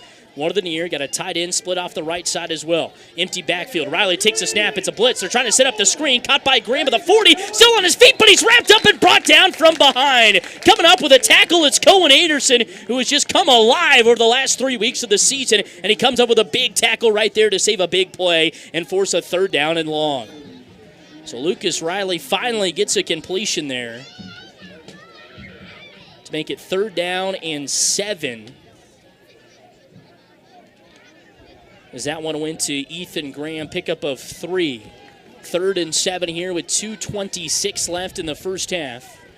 Riley out of the pistol, got Todd directly behind him. 2 receivers to the far side, nobody on the near side of the field as they drive to the west. Riley takes a snap, rolling out to his left, now throws it back across the field to Kleinsman, who makes the catch, spins off a defender, still on his feet there as he gets out across the 35 to about the line of scrimmage. Flags did fly, though, and I wonder if this is going to be on St. Francis, maybe an ineligible man downfield or holding. And yes, it's going to be holding called on St. Francis. And so that'll move him back 10 yards. My goodness. Penalties galore in this first half, that's for sure. So moves St. Francis back 10 yards. And it'll force 3rd down and way long once again. They had 3rd and 7. And we'll see how they mark this here. But it is a 10-yard penalty. 5th for St. Francis for 35 yards. Third down and long for the Indians. Riley out of the pistol. Todd directly behind him. One receiver to the near side, one to the far. Takes the snap. Riley with the pump fake. Now he's looking to throw back to the near side. Puts the ball up in coverage. It's caught by Graham. Then out of his hands, and a flag comes in late. And this is going to go against Gage Willoughby, who was in coverage along the near side, and it's going to be pass interference on St. Francis, though, is what it looks like. And so Oberlin and Gage was coming back holding his head, and Blake had to run out there and slap him on the butt, say, hey, you were the one that drew the pass interference, and that'll force third down and way longer now. So it'll be third and super long, but they did decline the penalty, so they will take the down, and it should be fourth down now, right? Yes, they just changed the marker, so it'll be fourth down. They'll take the incompletion. Graham did have it in his hands right at the 10, but then as he came back down out of the air, he kind of lost it. Don't know if Gage maybe got a little bear paw in there at all. So Todd will be back there to punt this one away. It kind of looks like the same formation when he uses the Wildcat. Josiah Pattengold is back there to receive, and here's the kick. It's blocked, popped up in the air, and it'll go out of bounds, and a flag comes in. Blake is wanting to say that it was already tipped before the contact happened. I couldn't see who got in there and laid out Todd, but it could have been a punt block, and 15 yards here would still make it fourth down and 3. So, yeah, personal foul, roughing the kicker. And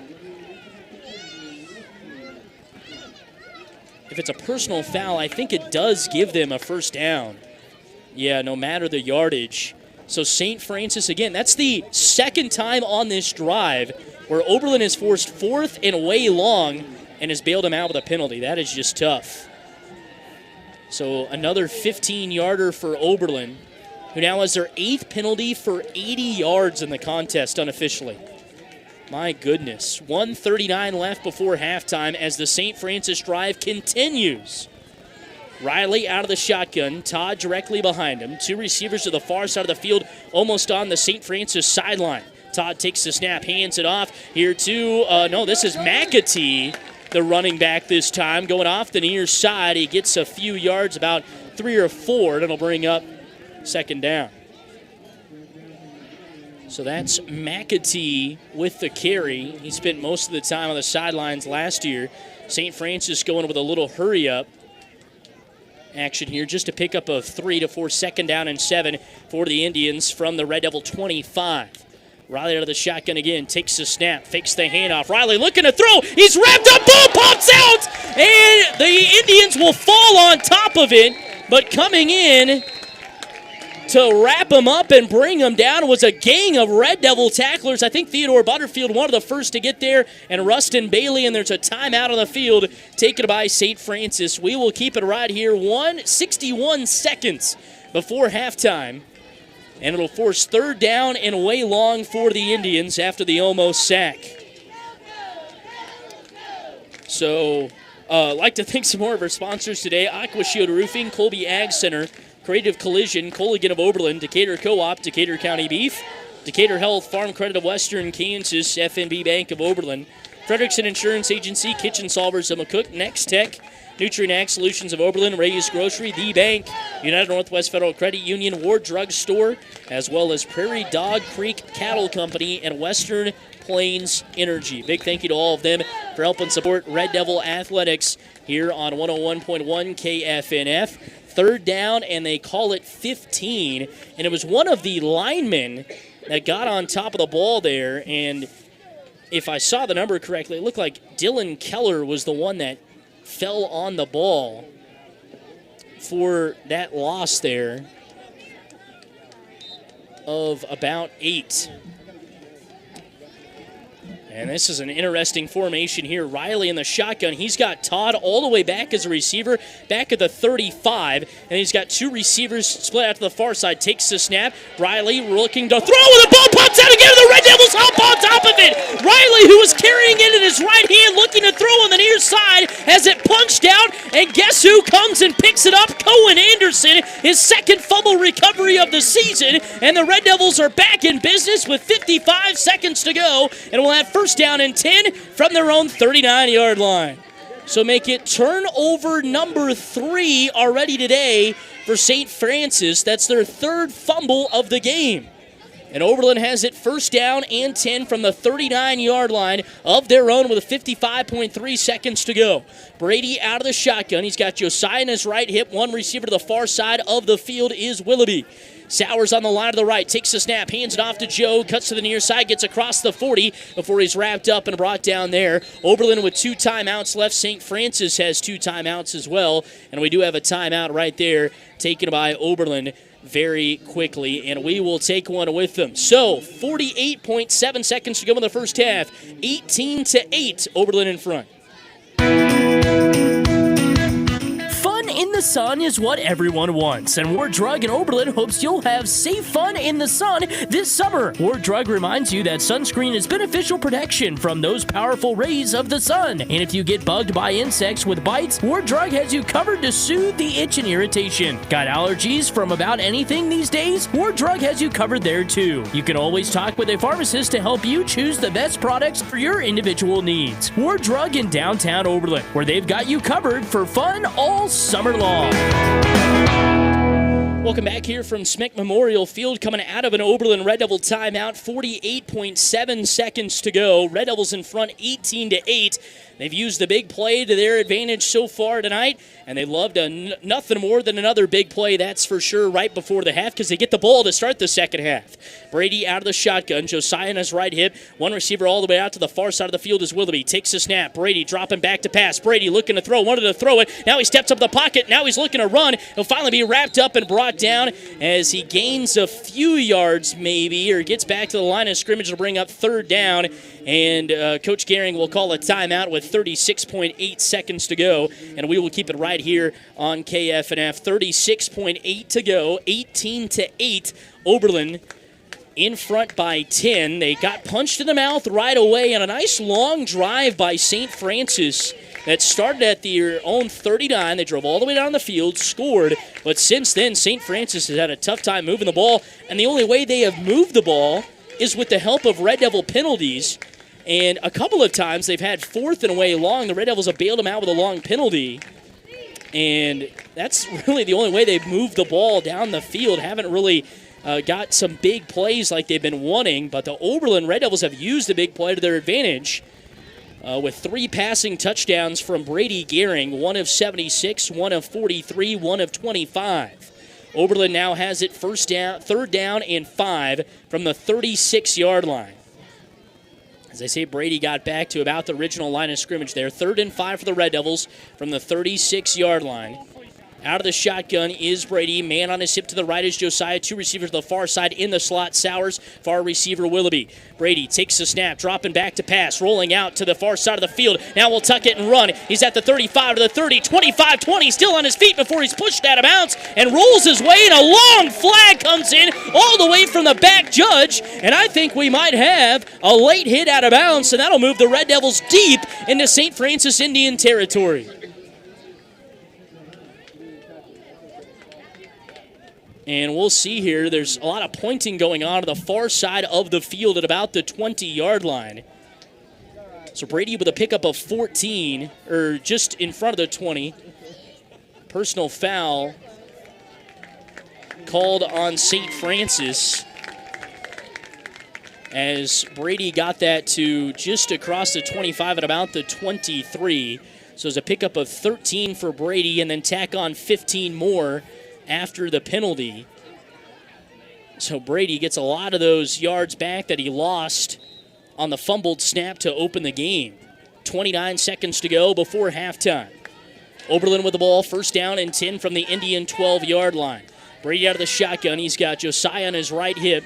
One receiver to the far side, Gage Willoughby takes the snap. Brady dropping back to pass, looking to throw, has Caden Sowers wide open to the 5, but overshot him there. And with 25.5 seconds to go, it'll be Oberlin football, still 2nd down and 10.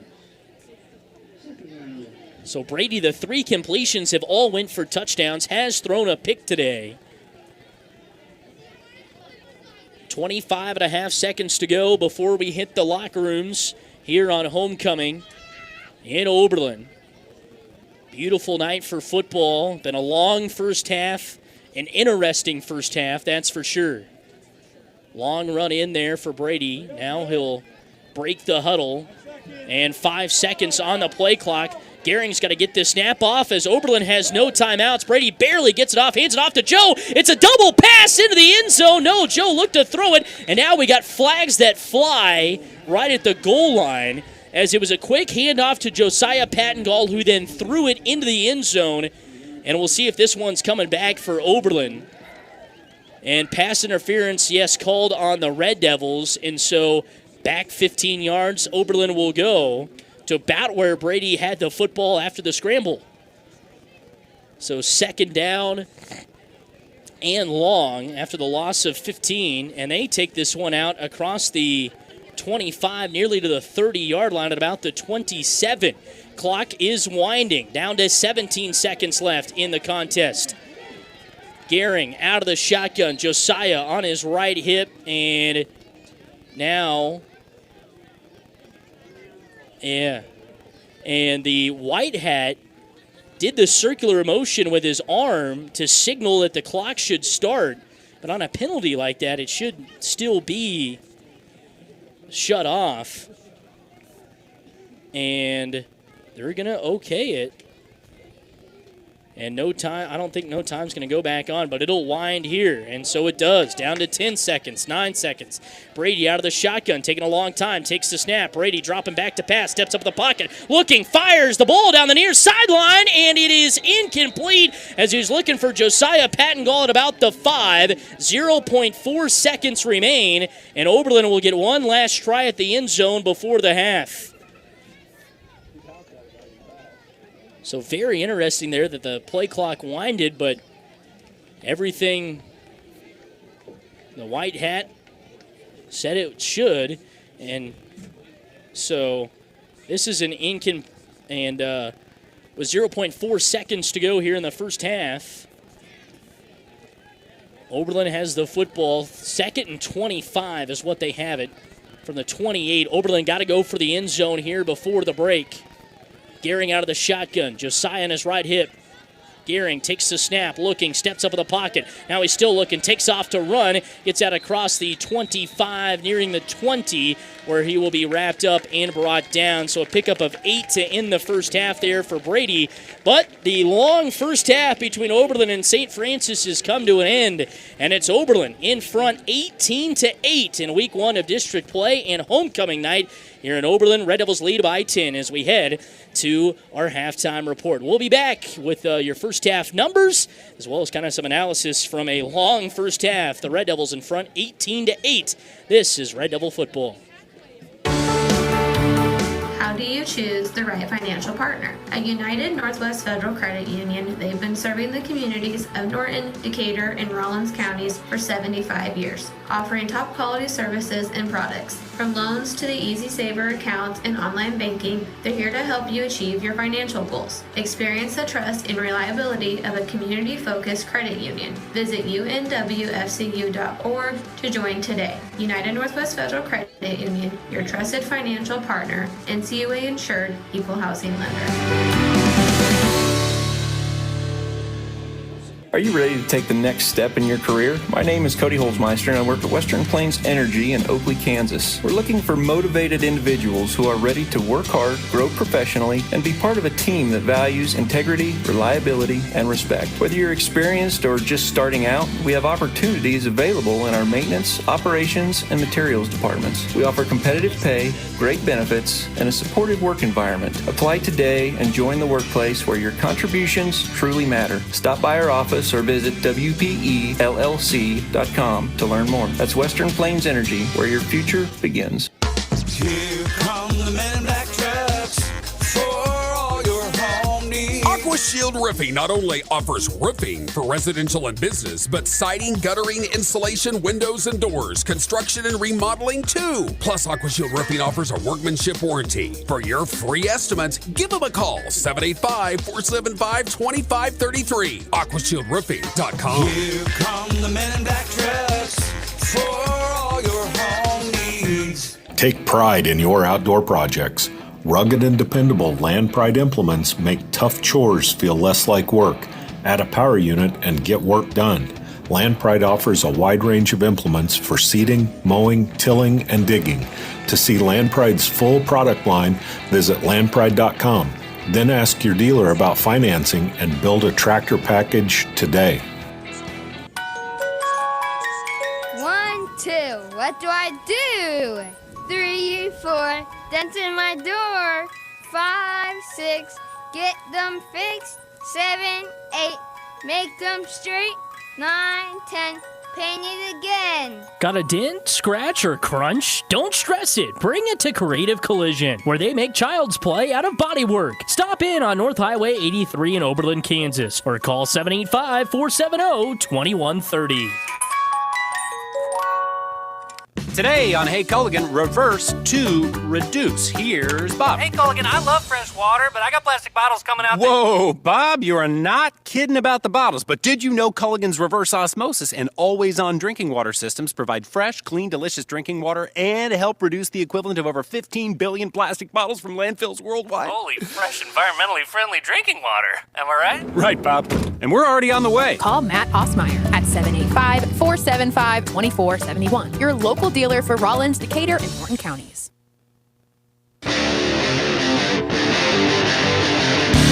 The Red Devils play here on today's best country, 101.1 KFNF.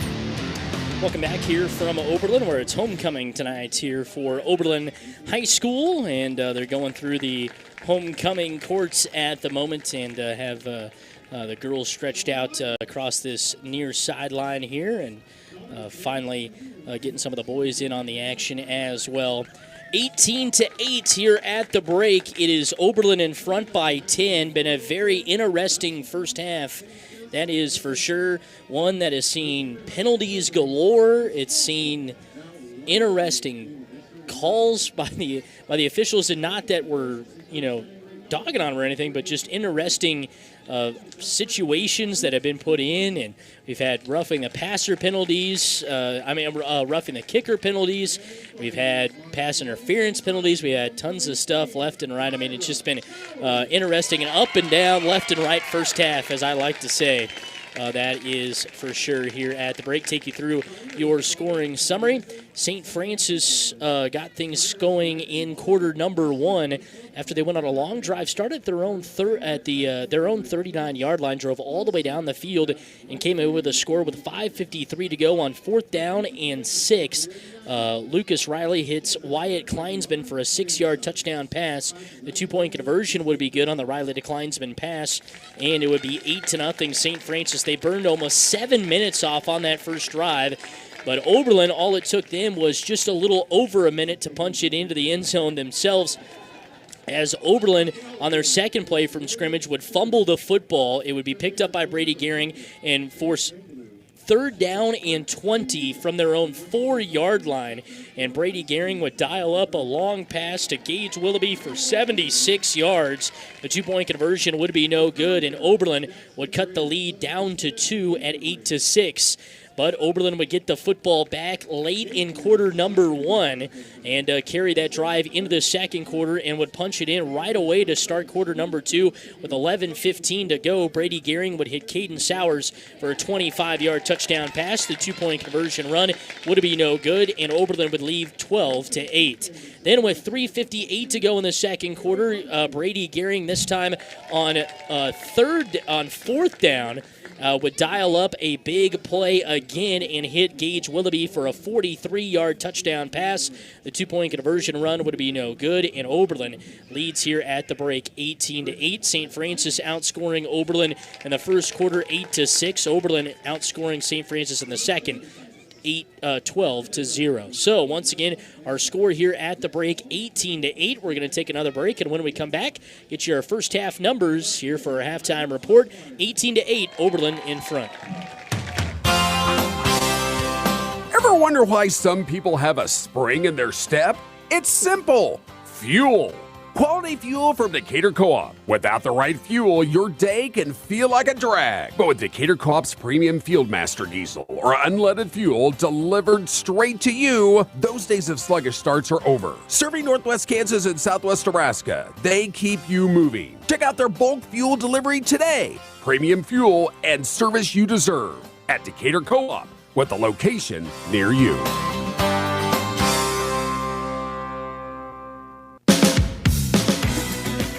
Decatur County Beef in Oberlin, Kansas wants to do business with the local farmers. They need high moisture corn, silage, and hay now, and dry corn now through October. Decatur County Beef offers very competitive prices, always looking for good help. Give Decatur County Beef a call. You'll be glad you did. That's Decatur County Beef, just north of Oberlin on Highway 83. Mental health is an important part of overall well-being. Conditions such as depression, anxiety, or other challenges can affect anyone, and understanding support resources is essential. In partnership with High Plains Mental Health Center, Decatur Health provides access to licensed professionals who are on site Wednesdays. This collaboration supports community awareness and coordination of care. Decatur Health is committed to sharing information about mental health and suicide prevention. Learn more about resources at decaturhealth.org. Farm Credit of Western Kansas is synonymous with giving back to the community and its members. Whether it's attending events such as wheat plot tours, serving on various boards and committees, volunteering at local county fairs, or delivering $5.5 million in cash patronage checks, Farm Credit of Western Kansas is community-driven. Stop in at 1190 South Range in Colby or at one of our convenient outpost offices. Farm Credit of Western Kansas, financing ag for generations.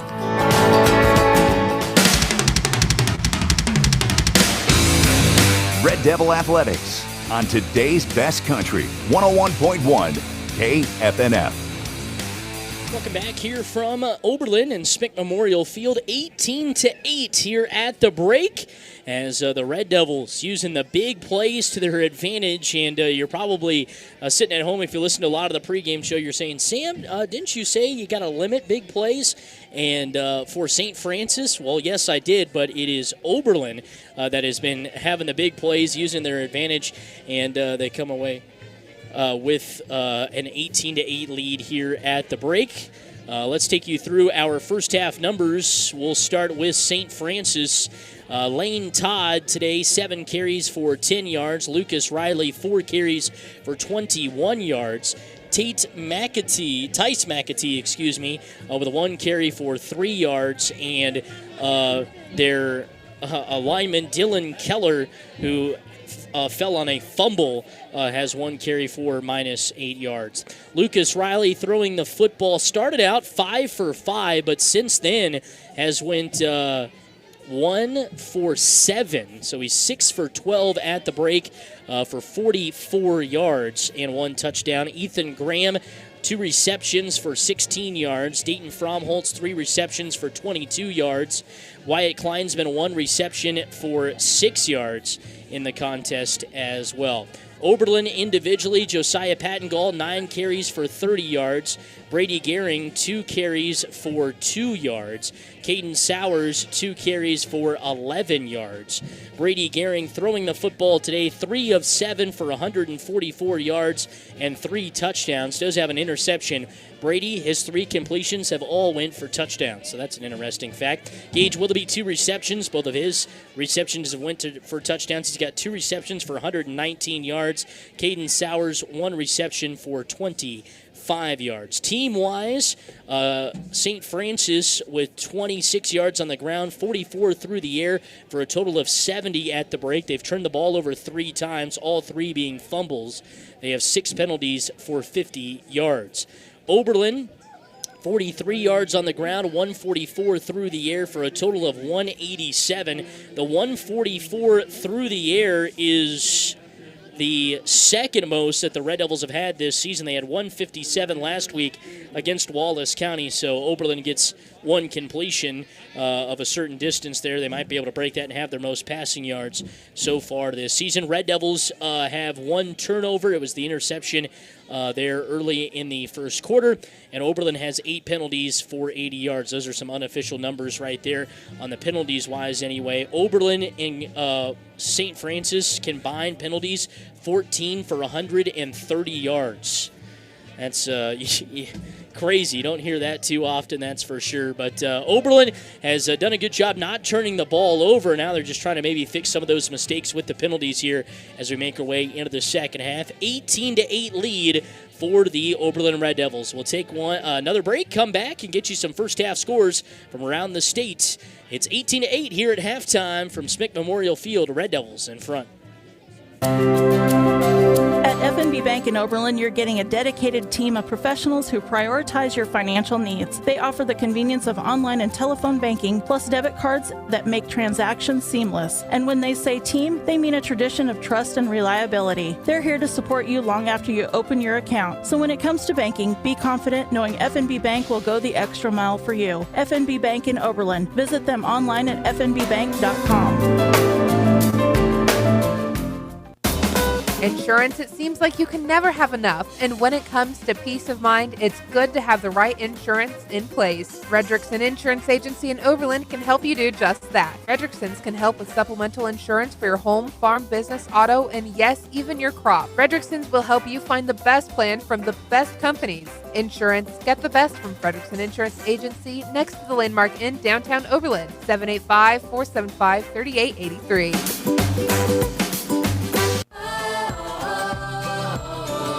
Transforming your kitchen is a big step.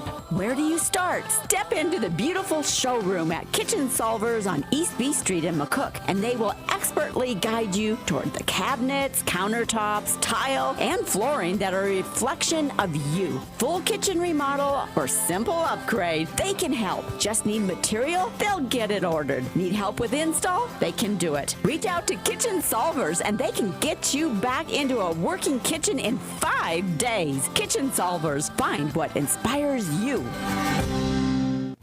Think cybersecurity is only for big corporations? Think again. Small and mid-sized businesses in Kansas are prime targets for data breaches and phishing scams. Don't wait until a breach happens. Be proactive. Identify vulnerabilities today. Call Nextech at 800-588-6649 or visit next-tech.com/cybersecure for a network assessment. Nextech, local, trusted, reliable.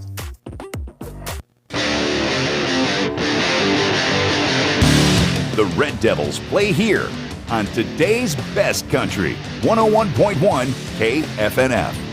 Welcome back here from Oberlin and Smick Memorial Field. Just got done with the halftime festivities and made us jump out of our shoes when the cannon came back on here. My goodness, it made us scared, that's for sure. But Oberlin has trotted back out onto the field, most of them anyway, and now here come the rest of them as they warm up here on the near sideline. St. Francis has retreated off to the west end zone, going through some calisthenics. There's down to about 20 seconds on the scoreboard. I wonder if they might add a little bit of time maybe here. I don't know. Since the homecoming festivities, maybe they won't. But it is 18-8 here at the break. Oberlin in front. Take you through some first half scores from across the state. Goodland down to Holcomb, 21-14 at the break. And one of the game of the weeks, an 8-man D1, Wichita County on top of Trigo, 34-22 in that contest. Hayes High on top of Garden City, 35-7. Hugoton on top of Colby, 35-6. Pratt Skyline all over Udall, 46-0. Skyline 4-0 to start the season there. Other scores from across the state: Clifton Clyde all over Lakeside. Lakeside Downs 40-0. Hodgman County 30, St. John 6.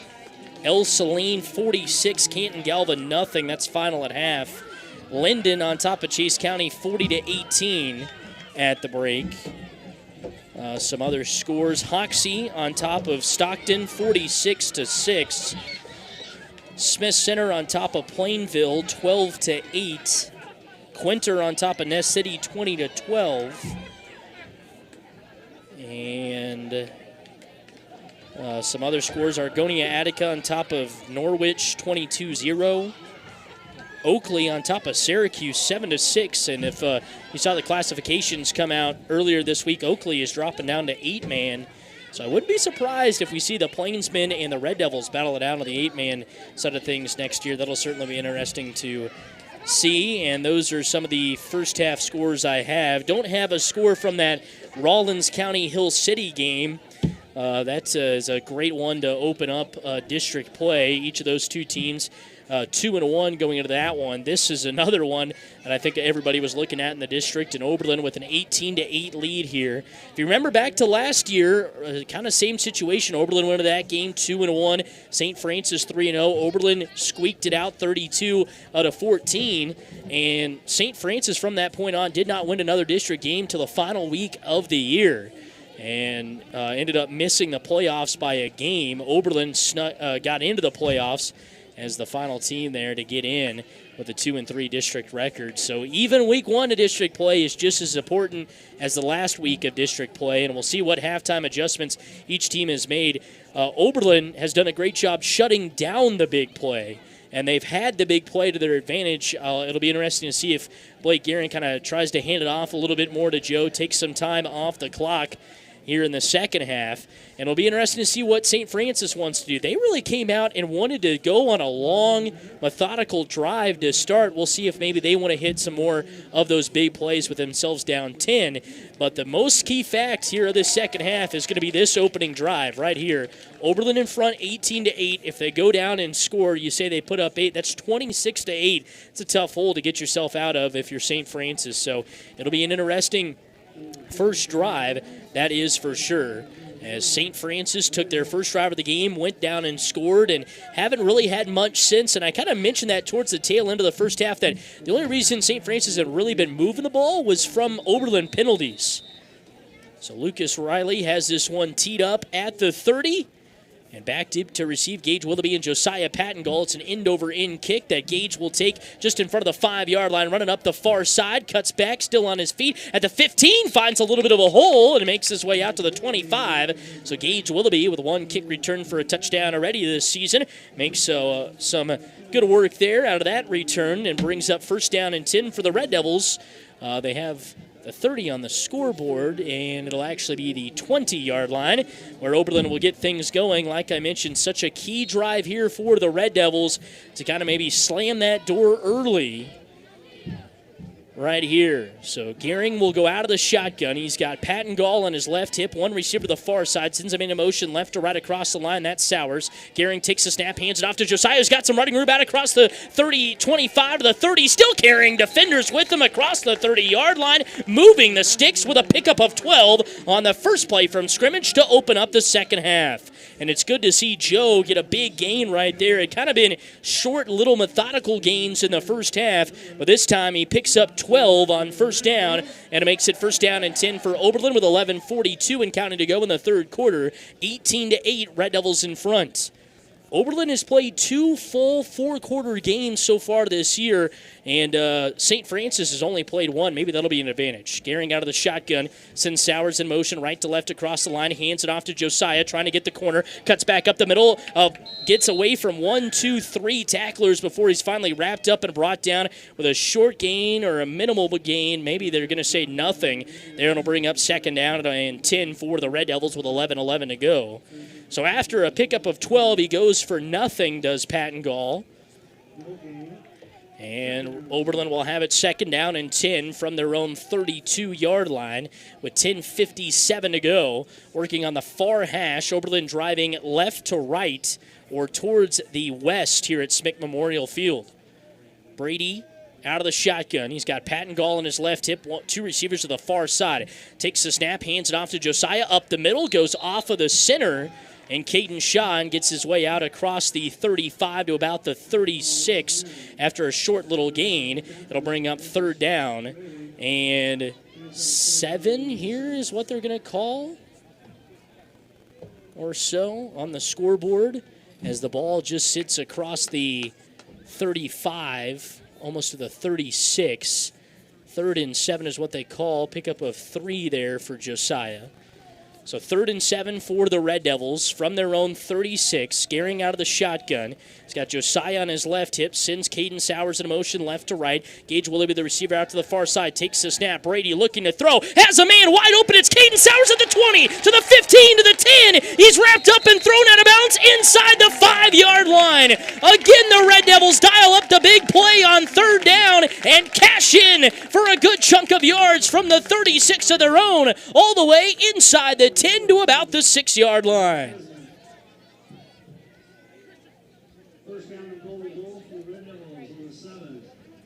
They call it from the 7, pickup of 37 through the air there for Brady to Caden Sowers. Brady gearing 4 of 8 now for 181 unofficial yards. 9:45 left in the 3rd quarter.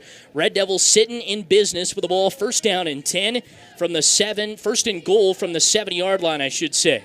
Gearing out of the shotgun. He's got Josiah on his left hip. One receiver to the near side is Willoughby. Nobody to the far side. Heavy set line to the left. Takes the snap. Fakes the handoff. Brady around the far side of the field. No one's going to catch him as he slides into the end zone for the 7-yard QB keeper read option touchdown. And the Red Devils extend their lead to 24-8 with 9:48 to go in the 3rd quarter.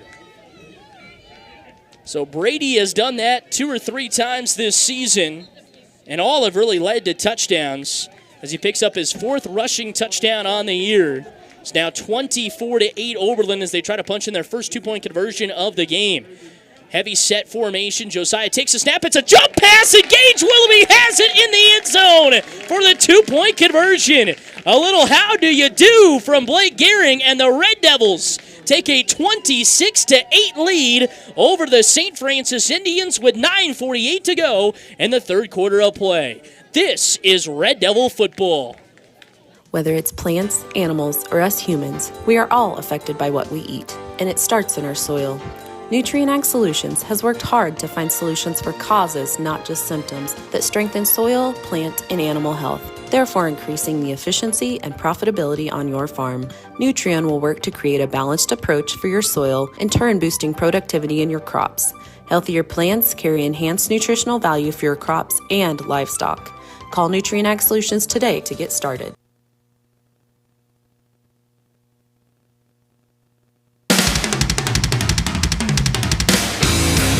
Red Devil Athletics on today's best country, 101.1 KFNF. 26-8 Oberlin out in front with 9:48 left here in the 3rd quarter. It's a Brady Gehring 7-yard touchdown run that was set up on a long 37-yard pass play from Brady to Caden Sowers, and this is an end-over-end spinner kick that'll take a bounce right at about the 15. Picked up there, running it up the middle is Kleinsman before he will finally be wrapped up and brought down.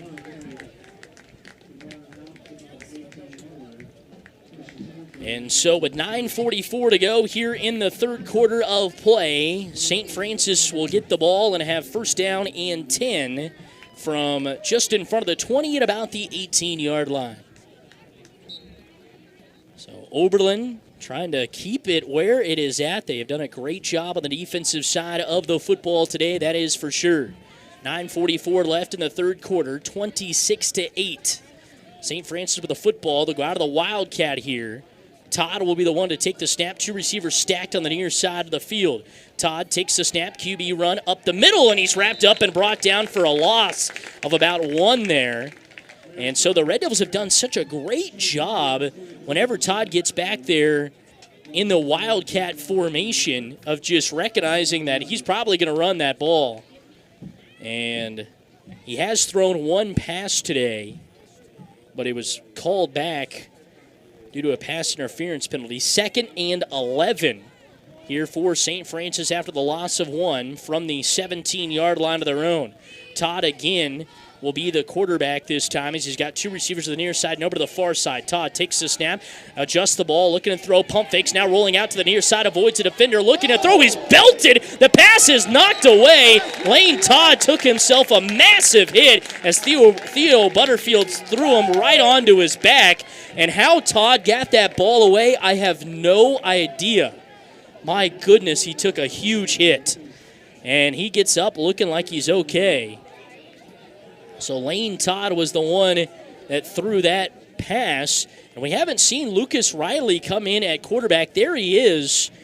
He wasn't even on the field for those first two plays. And St. Francis is running up to the line again here as the play clock dwindles down. 8:58 left in the third quarter. Riley out of the shotgun. He's got Todd directly behind him. One receiver to the near, one to the far. Riley takes a snap, dropping back to pass. Pump fakes. Didn't have the screen set up for him. Now he's looking to run, and he'll be wrapped up and brought down right back at the line of scrimmage as it's Brady Gehring to come up there and get him along with Josiah Pattengall and Theo Butterfield, and it forces 4th down and 11. So Lucas Riley, they wanted this screen to set up on the far side of the field, but the Red Devils read that one right away, stepped in front of the screen, and then he didn't have his backside option, and so Riley took off on the run. And the Indians will be forced to punt on their first drive of the second half. Todd will punt this one away from about the 10.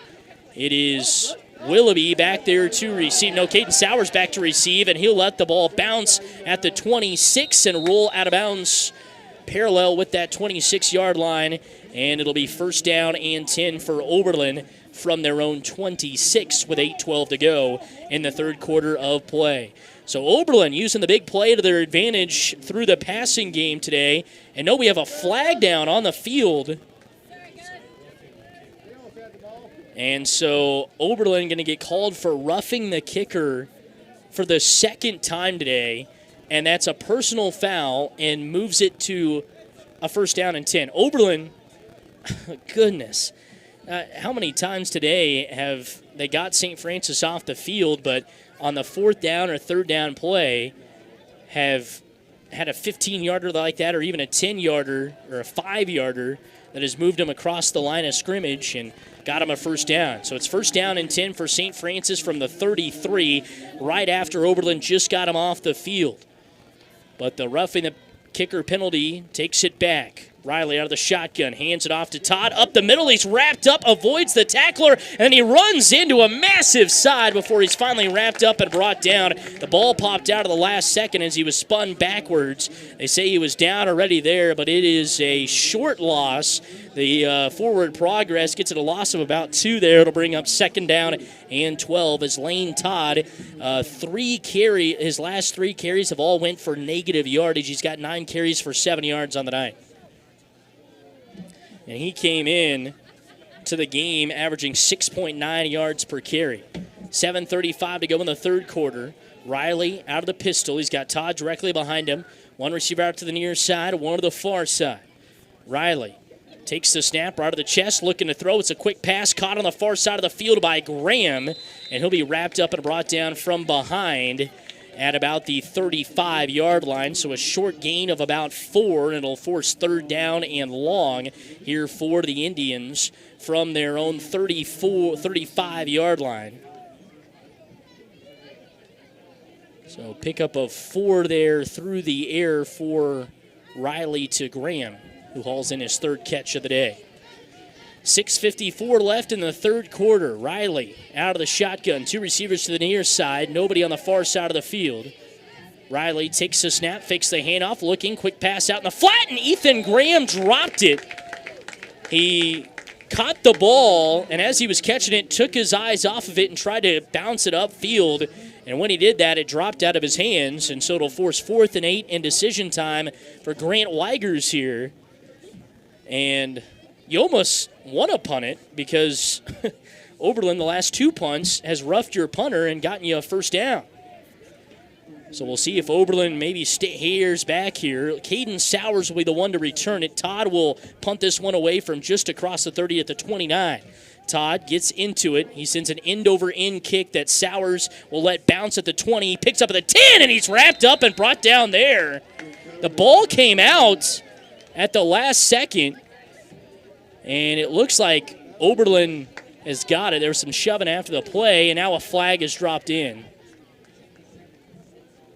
Right there, the flag is across the 15 at about the 16. The spot for the Red Devils is at the 9. And I think this is going to be a personal foul on the Red Devils. Yeah. No, it's on the Indians. I thought that might be on Oberlin. But St. Francis will give Oberlin 15 yards there and move them up because it was going to be first down and 10 at the 9-yard line. And instead, Oberlin will get great field position from this as they carry this ball out to the 24-yard line. So Oberlin saying thank you to St. Francis there for that penalty. And they will have it first down and 10. The Red Devils will from the 24-yard line. Gehring and company break the huddle there. Gehring out of the shotgun. 2 receivers to the near side. Nobody on the far side of the field. Joe on his right hip. Caden Sowers, the receiver in the slot, takes the snap, hands it off to Josiah up the middle, and wrapped up and brought down right away. Lane Todd read that one perfectly. Red Devils tried to set up a little fake screen on the near side there to maybe draw the defense out there, but St. Francis wanted no part of that, and it brings up second down and 10. So second down and 10 here for the Red Devils. Ball basically just a tip of the football away from being on the 25, so they still call it the 24. Gehring out of the shotgun, sends a man in motion right to left across the line. That's Sowers, takes the snap, hands it off to Josiah, who goes off the far side, cuts back up. He's got some running room at the 30 to the 35, but a ball comes out of the far side of the field. St. Francis all signaling like they have it. And there's a pile underneath there, and I think Oberlin is able to get on top of it, and they do. Gus Emick or Josiah, one of the two, was able to fall on top of the football. I think Pattengall had it kind of punched out from behind, and they say that he is the one that was able to officially hop on top of it after the fumble. So with 5:43 left and counting to go, Josiah with a 4-yard gain, and it brings up 3rd and 5 for the Red Devils from their own 29-yard line. Gehring out of the shotgun. Sowers directly behind him. Josiah Pattengall on his right hip. One receiver to the far side takes a snap, hands it off. Sowers is met. Now he pitches it back to Brady. Bad decision there as Todd picks him up and lifts him and throws him down all the way back inside the 20. Caden Sowers was dead to rights when he got the handoff and tried to make something out of nothing there and pitched it back to Brady, who ends up giving St. Francis Oberlin some more yardage back. It'll be a loss of 8 and force 4th and 13. So 4th and 13. Caden lucky that Brady was the only one back there. Oberlin will punt. Gage will be the one to punt it away. He gets into it. It might have been tipped right there at the line as it's a squib kick that'll go out of bounds at the 35. The official is going to mark and say it went out of bounds at about the 36-yard line of the Red Devils. So that was a tough punt. Don't know if that went off the side of the foot or someone maybe got a little bit of a hand on it for the Indians, but they have their best field position in a long while, that's for sure, with first down and 10 from the Red Devil 36, and I mean starting field position anyway. So each team trading some punts there after Oberlin opened up the second half with a scoring drive. A 7-yard touchdown run from Brady Gehring, 26-8 Oberlin, 4:44 left in the third. Riley out of the pistol. That's McAtee directly behind him this time. One receiver to the far side of the field, nobody on the near side. Riley takes a snap, hands it off. A read option up the middle, and he gets quite a few yards on it as he takes it out across the 35 to near the 30.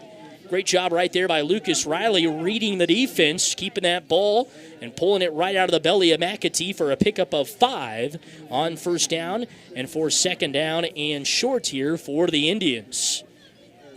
Riley again out of the pistol. McAtee directly behind him. One receiver to the far side is Fromholtz. Heavy set to the right side of the line are the Indians. Takes the snap, hands it off. McAtee met right at the line of scrimmage and forced backwards. Theo Butterfield the first to get to him. Cohen Anderson wraps him up top and shoves him backwards as well. So another loss. This time for the Indians, they say a couple. It'll be a loss of 2 and force 3rd down and 7, maybe 8 here with 3:52 and counting to go in quarter number 3. Oberlin in front 20, 6-8. They do say a loss of 3, so 3rd and 8. Riley out of the pistol. Got McAtee behind him. 2 receivers to the far side. It's Graham in the slot. Takes the snap. Riley rolling out to his right, looking to throw. Has Graham across the sticks and enough for a first down. And a big pickup right there as Graham took a shot right after he got the ball. Now that was Fromholtz on the far side, right at the 25, 24-yard line. So a pickup of 11 through the air there to move the sticks. And Lucas Riley, it's Dayton Fromholtz for 11. And moves the sticks to make it first down and 10 for St. Francis from the 24-yard line of the Red Devils with 3:24 left in the third quarter. This drive started at the Oberlin 36 after a punt went awry from Oberlin.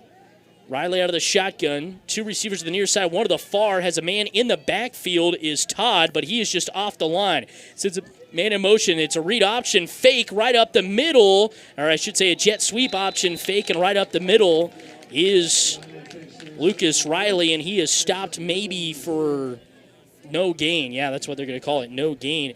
Looked like they might move it forward just a hair, but they say no gain. There was a lot happening on that play as there was kind of somebody everywhere in the backfield and outside for St. Francis trying to draw Oberlin maybe off sides or get him out of position. But Oberlin stays home and gets a big stop there. 2:52 left in the third, 26-8. Oberlin in front. 2nd down and 10 for St. Francis from the Red Devil 24-yard line.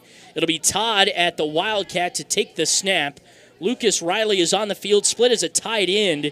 On the left side of the line. 1 receiver to either side. Todd takes a snap, rolling out, and to his right now he gets across the line of scrimmage on the QB run and gains a couple, and a flag comes in as Todd was shoved way out of bounds. Caden Sowers, I think, is going to get called for a flag here.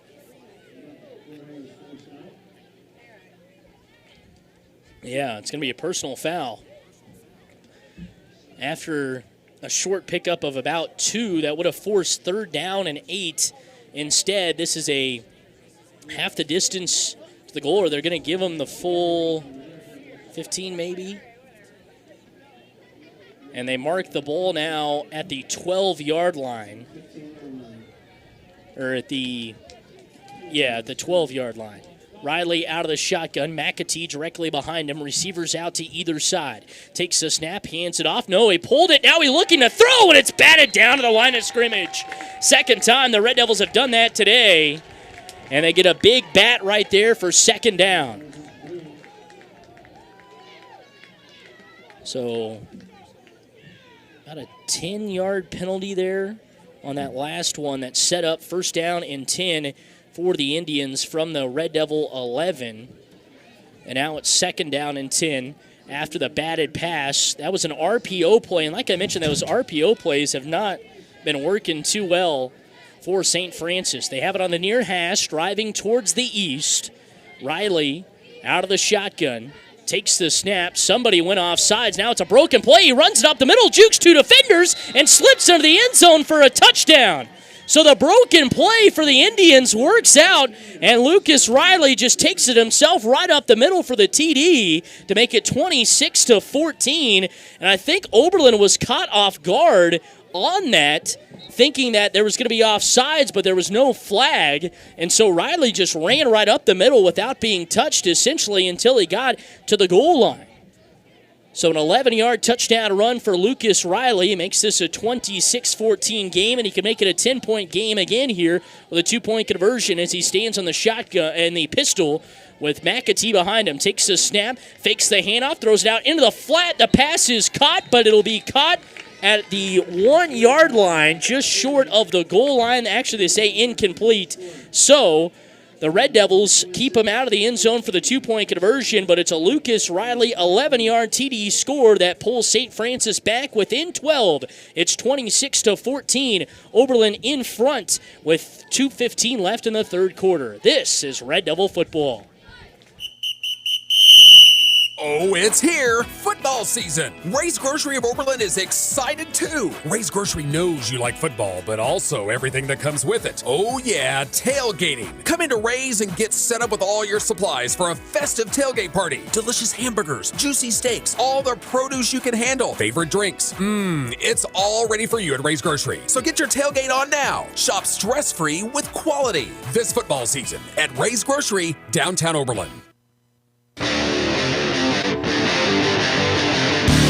The Red Devils play here on today's best country, 101.1 KFNF. 26-14, Oberlin in front by 12 with 2:15 left in the third quarter, but Lucas Riley takes it up the middle for an 11-yard TD score on a broken play in which he turned around to hand it off to his running back McAtee, who I don't think was expecting the play to go to him. It looked like there was maybe a jump or something up front, and I think the Red Devils kind of got back on their heels on that, and Riley just ran it right past him for the TD score. He's got the ball teed up at the 30 and will boot this one away to Gage Willoughby and Josiah and Caden Sowers. It's an end-over-end kick that Willoughby will take just in front of the 5, runs it up the middle of the football field. He's at the 15, nearing the 20 before he'll be stopped up there. Forward progress will move him just across the 15 to about the 16 or 17-yard line. 2:10 left in the third quarter. Red Devils had to punt for the first time today on their last drive after they were forced into a 4th down and 13 situation. And with 2:10 to go here in the third quarter, Oberlin would love a score as they have it 1st down and 10 from their own 17-yard line. And Sainty able to take care of the short field on their last drive. Gehring out of the shotgun here. Got Patton Gall in his left hip. Sends a man in motion left to right across the line. Sowers, one receiver to the far side, takes the snap, hands it off to Josiah. Josiah gets the corner. He's at the 20, but slipped as he was looking to cut back. Kleinsman was in his grasp, but he might have juked him out and had some green grass in front of him after that. But instead, he comes up just with a short gain. A gain is better than nothing there as he slipped down. Pickup of 3 for Patton Gall on the first down run. 15 carries now for Patton Gall for 52 yards on the game. 1:42 left in the third quarter. Red Devils with a football on the near hash, driving towards the west here at Smick Memorial Field. Out of the shotgun is Gehring. He's got Patton Gall in his left hip. Sends Sowers in motion left to right across the line. Gehring takes the snap, hands it off. Josiah trying to break to the outside. He does! Makes a great cut of the 20. Breaks a defender at the 25 and steps out of bounds to the 30-yard line. What a run by Josiah Patton Gall right there. My goodness. He did the juke move and then just lowered his shoulder and rammed a defender away from him as he made his way out across the 30 and moves the sticks for a pickup of 10 yards there to bring up 1st down and 10 for the Red Devils from the 30-yard line of their own. As they try to get into St. Francis territory here. Gehring out of the shotgun, and looks like we have a stoppage on the field, maybe an equipment issue from somebody on the Red Devils. Now it looks like we're going to be okay. Brady talking in the ear of Cohen Anderson. Gehring out of the shotgun, 2 receivers to the near side, sends Josiah in motion out to the left, takes the snap, dropping back to pass. Brady looking to throw, has a man down the middle of the field is Cohen Anderson, but in coverage right there, and great coverage was Lias Martinez. The throw was a little bit underthrown, and that's what I'm sure Gehring was telling Cohen coming out of the huddle there was, hey, just run kind of a seam route down that far side hash as we see it, and instead it comes up just a little bit short. And so that will bring up 2nd down and 10 for the Red Devils with a 1:16 to go. Don't know if they wanted the wheel route there. They had 2 receivers at the near side, too. Definite pass play. So Gehring out of the shotgun again. Josiah Patton Gall on his left hip. One receiver to the far side, Gage Willoughby sends Caden Sowers in motion left to right across the line. Takes the snap, fakes the handoff, Brady around the outside, and reading that one on the far side of the field is Dayton Fromholtz that time, and moves them back for a long loss, and will force third down and long for the Red Devils, third and about 15. So Brady going backwards there, and he thought he could keep it, and he thought he read Dayton, and that Dayton was going to go after Josiah, so he pulled it, but instead Dayton Fromholtz, who has had himself a tremendous season up there with 9.5 tackles for loss, adds another one. 42 seconds left in the third quarter. Gehring out of the shotgun. Two receivers to the near side. Takes the snap. Brady dropping back to pass. Brady stepping up in the pocket, looking to run. He'll be wrapped up and brought down for another loss and a sack. 5 more yards backwards. And Oberlin will have fourth down and way long, and they'll have to punt this one away again. So after the good drive started, now down to 19 seconds, and that might be it for the third quarter here. Another loss of 5 and another sack that was true sack there for the Indians. The last one Brady tried to run on, and that will be the final play of the quarter. So Oberlin will have to punt it away on 4th and 20 on the other side of the quarter break. We're through 3 here from Smick Memorial Field on homecoming night. It's 26-14, Oberlin in front. This is Red Devil football. There is a difference between going to the bank and going to the bank. When you go to the bank, it's just, hello, welcome to the bank. How can we bore you? But when you go to the bank, hi, welcome to the bank. How can we help you? And that help is offered to you in 13 northern Kansas locations to help your financial goals become a reality. From services and loans to state-of-the-art financial products, come to where the difference is better. The Bank, member FDIC, an equal housing lender.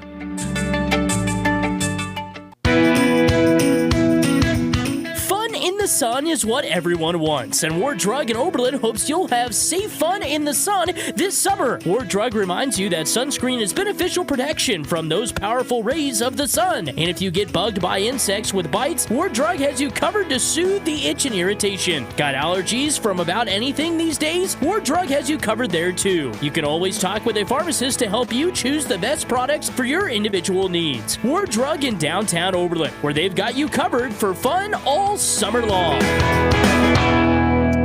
Back here at Oberlin, Smick Memorial Field, and just as we were about ready to come back, Red Devils lined up, tried to punt it away, get called for a false start, so that'll move him back 5 yards and make it 4th and 25 here for this punt for Oberlin coming out of the quarter break.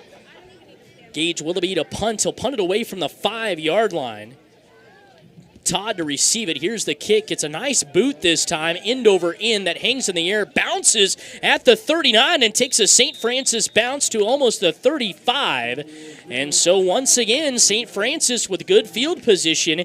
Oberlin only up by 12. It feels like they have a lot of the momentum on their side, but really need to come up with a big stop here, that is for sure.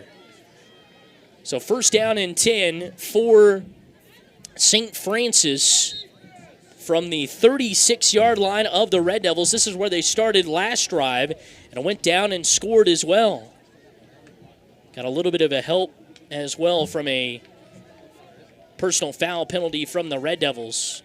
Out of the shotgun is Riley. Empty backfield. 2 receivers to the far side, 1 to the near. 4 down lineman takes the snap. Riley pump fakes. Now he looks to throw over the middle, and the pass is caught by Fromholtz just barely right in the middle of the field there. And he's lucky that one wasn't picked off, as Gage Willoughby was lurking behind him, but a good pickup of about 6 or 7 there. They say 6 on first down. So Dayton Fromholtz with his 5th reception of the game. 2nd down and 4 now for the Indians. From the 30-yard line of the Red Devils. Riley again out of an empty backfield. 2 receivers to the far side, 1 to the near.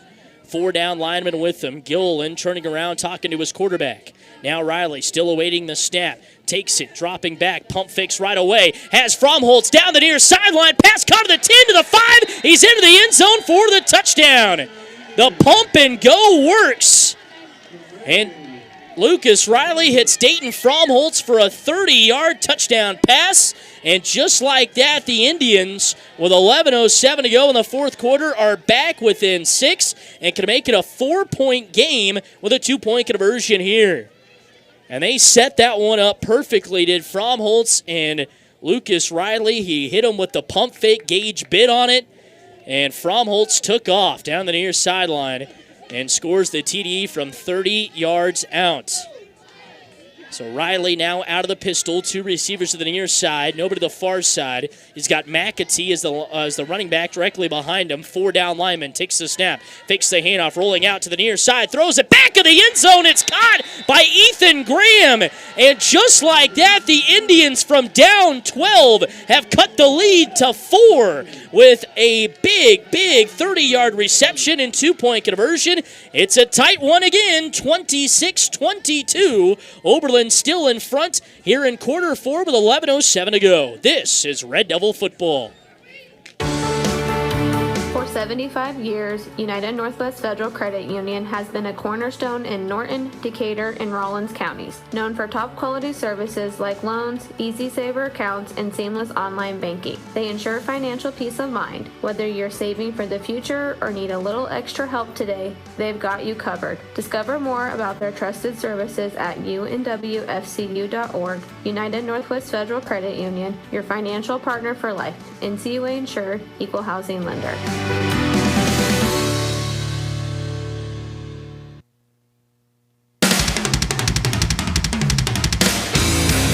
Red Devil Athletics on today's best country, 101.1 KFNF. 14 unanswered points from St. Francis as Oberlin is now just up 26-22 after they led 26-8 after their opening score of the second half. And here we are in the fourth quarter, 26-22, 14 unanswered points now from St. Francis. And Riley has it teed up at the 30. Willoughby and Sowers back to receive at the 5. Here's the kick. It's a nice boot end over end that Sowers will watch go into the back of the end zone and out of bounds. So Oberlin will have it first down and 10 from the 15. And it's really been a field position game from that first drive for Oberlin. They went down and scored, and from that point, St. Francis has had the ball at the Oberlin 36 twice. Oberlin has had the ball deep in their own territory twice, and that's, that can add up to some points. It did for St. Francis. Now Oberlin deep in their own territory again. First down and 10 to the 15. Will have to drive all the way down the field and score. Gehring out of the shotgun. Patton Gall on his right hip, one receiver to the far side of the field. Gehring takes the snap, hands it off. Josiah breaking off a tackler, and then he's wrapped up and brought down. Thought he saw some daylight, but Lucas Riley is right there to wrap him up and bring him down for a short loss. It'll be second down. They say 9 on the scoreboard. It's kind of right back where it is, where it started. So they say no gain on the field. 17 carries for Josiah tonight for 62 yards. Been a tough night for him, that's for sure. 10:39 left in the fourth quarter. Out of the shotgun is Brady Gehring. He's got Josiah Patton Gall on his right hip. Gage Willoughby, receiver out to the far side. Takes the snap. Hands it off to Patton Gall. Patton Gall off the near side. Breaking tacklers left and right. Gets out to the 20-yard line before he'll finally be wrapped up and brought down. So good pickup on second down of about 5 yards. I'll bring up third down, and Josiah a little gingerly to get up. Blake Gehring is running in to come talk to him. And Lucas Riley patting him on the side. Maybe saying, I didn't mean to do whatever happened there. Didn't really see what happened. But Blake is talking with his star running back here, who is down on all fours looking at the ground. That is not a good sign. 26-22, 10:20 left in the fourth quarter. Here from Oberlin, third down and 5. And we're going to, no, Josiah's going to stand up here, as he appears to be okay. St. Francis all down to a knee on the other side. So is Oberlin. Josiah stands up. Might have just lost his breath for a second there. He's kind of bent over trying to get some air into his lungs. and looking like he's going to be all right. Remember, Oberlin had to deal without Josiah for a drive last week. Ended up scoring on that drive. But here with the lead by 4 late in the fourth quarter, when you want to run the football, that's somebody you don't want to see trot off to the sideline. He kind of limps his way over there, see if he'll stay in the game or might come out for a play. But everybody's up. And the officials blowing the whistle, trying to get everybody back out there. 26-22, Oberlin in front, 10:20 to go in the fourth quarter of play. Oberlin by 4. St. Francis has put up 14 unanswered points. Oberlin trying to answer one of those touchdowns here. As the clock starts to wind again, the clock now Oberlin's friend. Gehring out of the shotgun. He's got Theo Butterfield on his right hip, and directly behind him is Caden Sowers. Gehring out of the shotgun, takes the snap, hands it off to Sowers, out across the 20 to the 25, lowers his shoulder and gets the first down. He was met by Lucas Riley and a couple of others right at the sticks and shoved his way across. Needed 5, picked up 5.5, and gets the first down for the Red Devils. That was a big-time run by Caden Sowers, lowering his shoulder right there. And it brings up first down and 10 for Oberlin from the 26. Theo Butterfield came in as the lead blocker there. And now Josiah Pattengall is back in the game. He'll go on to the right hip of Brady Gehring, who's out of the shotgun. Gage will be on the far side of the field. Caden Sowers split off the line to the right. Takes the snap, hand off to Josiah, left side. Now he cuts back up the middle, still on his feet to the 30, and he'll be wrapped up and brought down close to the 35 at about the 33. Pickup of 7 on first down from Josiah Pattengall, and tick, tick, tick. That clock continues to move in the fourth quarter with a Red Devil 4-point lead at 26-22. Second down, and they say officially 2. Pickup of 8 there for Pattengall. Gehring running the play in from the near sideline as the Red Devils drive towards the east here at Smick Memorial Field, as they have it second down and 2 from their own 34-yard line. And Gehring talking now with Caden Sowers right at the line. He goes out of the shotgun, sends him in motion right to left across the line, takes the snap, hands it off to Josiah, coming near side. Josiah still on his feet, the 35, and he's ushered out of bounds just in front of the 40-yard line. Short pickup, but it's enough to move the sticks for the Red Devils again. So a couple of first downs, and they're starting to move the chains here, and that clock continues to tick away. 8:42 to go. It stops here momentarily as they move the sticks, as this football now sits at the 38. Pickup of 4 for Josiah Pattengall. First down and 10 for Oberlin. 8:42 to go in the fourth quarter of play. Gehring running the play in. As the clock stopped to move the chains there. Hasn't started running. Brady Gehring out of the shotgun. Josiah Pattengall on his right hip. Willoughby, the far receiver, out to the far side. Takes the snap. As a bad snap. Handoff to Caden Sowers, actually was the one in the backfield there. And he sprints out to the near side and is able to pick up a couple yards there to get it out just across the 40 to about the 39-yard line. Pickup of 3 to bring up third down and 7. Caden Sowers, second and 7, excuse me. The running back there, he lined up normally where Josiah does, so it kind of threw me off. Josiah is on the sideline right now, sure catching his breath a little bit. So Oberlin without Josiah Pattengall here. Caden Sowers, I'm sure, will be taking a majority of the snaps. Brady Gehring out of the shotgun. He's got Sowers on his left hip, 2 receivers to the near side and over to the far side. Takes the snap, hands it off to Sowers, going off the right side, trying to get the corner, cuts back inside, gets across the 40, nearing the 35. Another short gain of about 2 or 3, and it brings up third down for the Red Devils just across the 40-yard line in St. Francis territory at about the 36-37-yard line. Pickup of 2 for Caden. 3rd and 5 officially for the Red Devils from the 36-yard line. Call it 36-37. 7:39 to go in the fourth quarter. They want that clock to keep on ticking. Red Devils with a 4-point lead, 26-22. Week 1 of district action. This would be a huge win if the Red Devils could get it.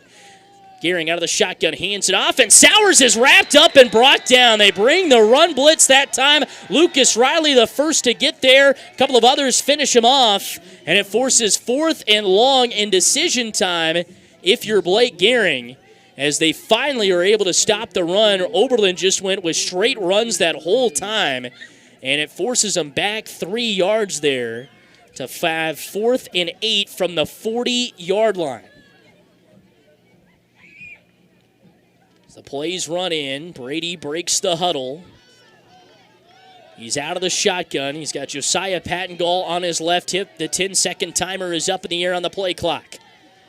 Gearing out of the shotgun, takes the snap, hands it off to Josiah, who's looking to throw the ball down the middle of the field for Gage Willoughby, but then the pass is overshot, and the pass there, they tried to do that earlier, had it go as a pass interference call that time. Joe was able to get the pass off, but he threw it on the other side of the hash, and Gage was kind of running a post in the middle of the field. He tried to come back, but it was too late, and it was 6:37 to go here in quarter number 4. St. Francis will get the ball back at the 40-yard line. Great field position again. This is the 3rd time that they have started the ball not in their own territory. This is technically at the 40, so it's nobody's territory. But Riley out of the shotgun. He's got McAtee directly behind him. Takes the snap. Riley looking to throw. The pass is in and out of the hands of Fromholtz. Brady Gearing on the far side almost had himself a pick. And it'll bring up 2nd down. And Fromholtz and Riley lucky that ball wasn't picked off. My goodness. Couldn't get any closer. 6:34 left in the 4th quarter of play. The clock stops. 26-22. St. Francis has scored 14 unanswered after Oberlin took a 26-8 lead.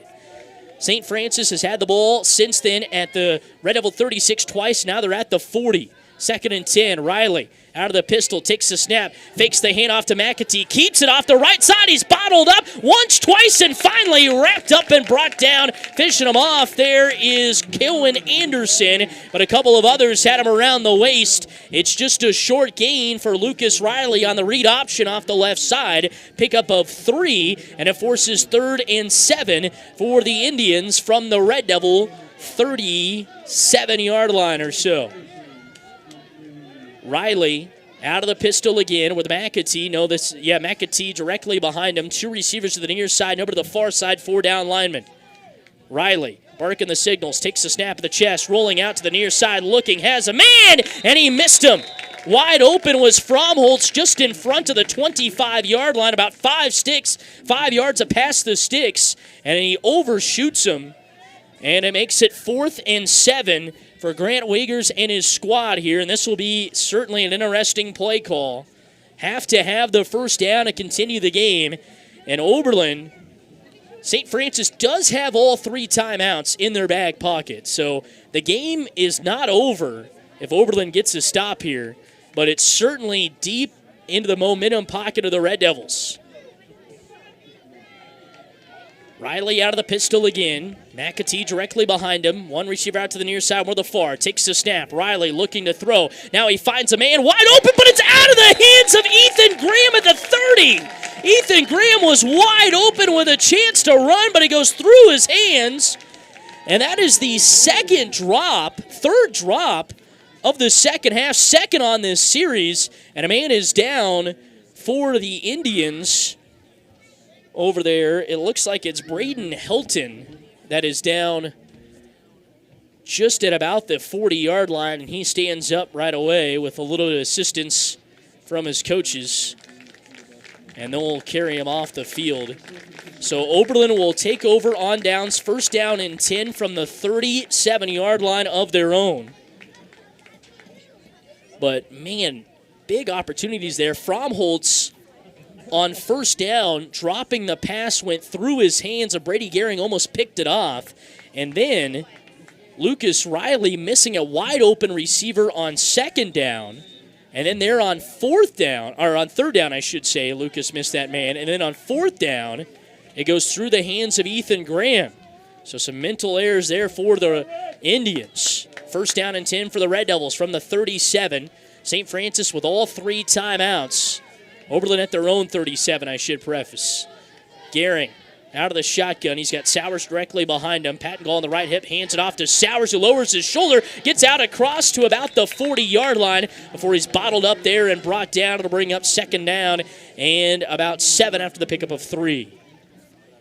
So Caden Sowers has been getting most of the carries after Josiah Pattengall kind of went down a little bit hard there on a play not too long ago, but Josiah Pattengall has been able to come in a couple of different times.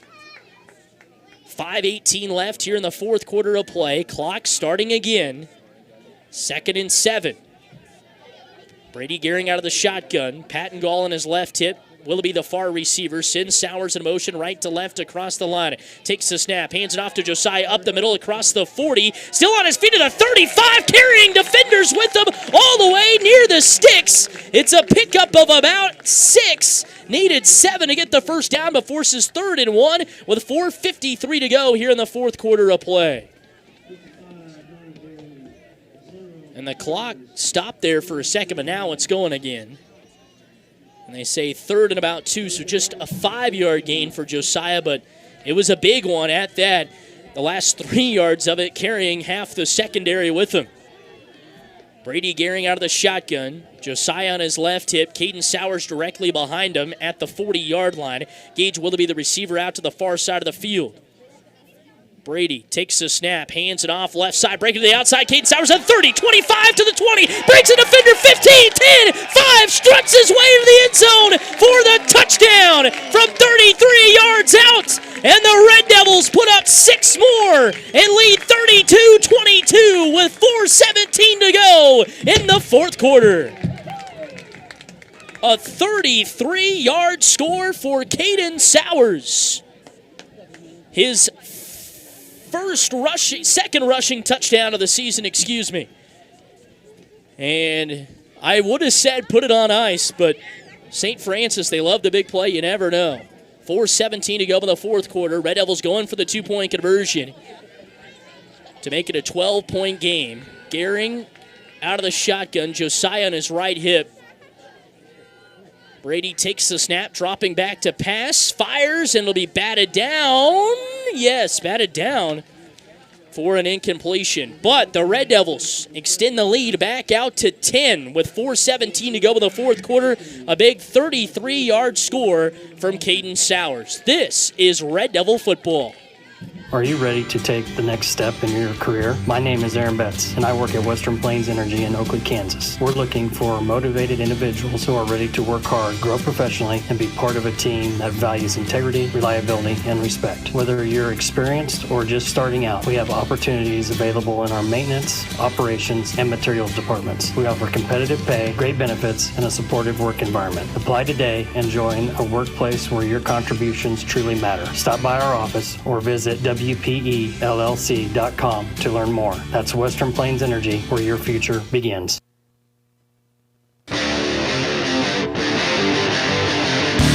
The Red Devils play here on today's best country, 101.1 KFNF. 32-22, Oberlin out in front with 4:17 to go in the fourth quarter, trying to pick up their first district win of the season, trying to pick up a homecoming win and get a big home win here over rival St. Francis. Oberlin, who hadn't had 14 points scored against them without an answer, finally gets one there, and it's a big one. Gus Simic with the kick. It's an end-over-end boot that'll be taken by the Indians just in front of the 10-yard line. Fromholtz finds a space at the 20, but he's wrapped up and brought down from behind by none other than Theo Butterfield. 4:12 to go in the fourth quarter, 32-22. Oberlin in front by 10, and a big defensive stop here would really make this tough for St. Francis to come back and win this game, that's for sure. So Oberlin trying to come up with that defensive stop. 3 total timeouts for St. Francis. Oberlin has also all 3 as well, if they need them. Riley out of the pistol again. He's got McAtee directly behind him. Sends a man in motion left to right across the line is Graham. So now one receiver out to the near and one to the far. Takes a snap. Riley looking, sets up the screen to Graham. He catches at the 20 to the 25, still on his feet as he makes his way out near the 30-yard line. A flag does come in, and this one could be holding. The flag came down right at about the line of scrimmage. And Oberlin, I think, is going to take it. No, block in the back called on St. Francis from, right about the line of scrimmage. And so that'll move them back 10 yards and bring up 2nd down and 20 here for St. Francis from the 14-yard line. So big penalty there, and the Red Devils will take advantage of it. 1st and long as they redo the down. 1st and 20 now for St. Francis from the Red Devil from their own 14. Riley out of the pistol. McAtee behind him. Takes the snap. Riley pump fakes, looking to throw. Throwing the deep ball down the far sideline. And the pass is caught on the far sideline by Graham, and he breaks away. 20, 15, 10, 5. Diving for the goal line, and he's just short at about the half-yard line.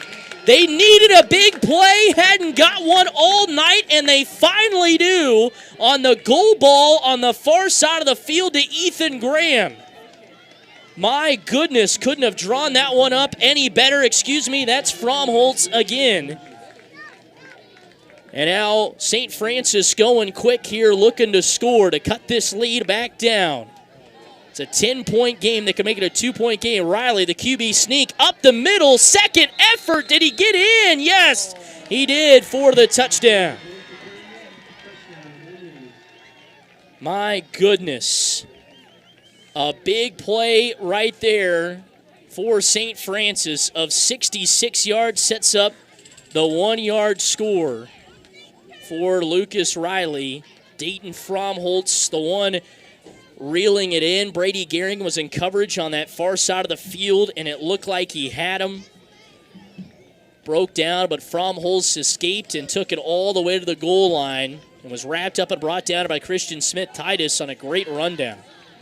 Riley out of the pistol. He's got McAtee directly behind him. 2 receivers to the near side. Takes the snap. It was a bad snap, but he's able to handle it. It's a screen back to the other side. Kleinsman takes it at the 5, and he's wrapped up and brought down there as the Red Devils sniffed it out and stayed home. Josiah Pattengold makes the big tackle, but keeps this at a 4-point game, 32-28. Timeout on the field as we'll set up for kickoff. Coming up, it is Oberlin 32, St. Francis 28. This is Red Devil football. Here come the men in black trucks for all your home needs. Say no to bad roofs. Say yes to AquaShield Roofing. With over 17 years of providing A-plus services. Roofs, siding, gutters, windows, doors, and spray foam insulation. Plus, AquaShield Roofing offers a workmanship warranty. For your free estimate, give them a call at 785-475-2533. AquaShieldRoofing.com. Here come the men in black trucks for all your home needs.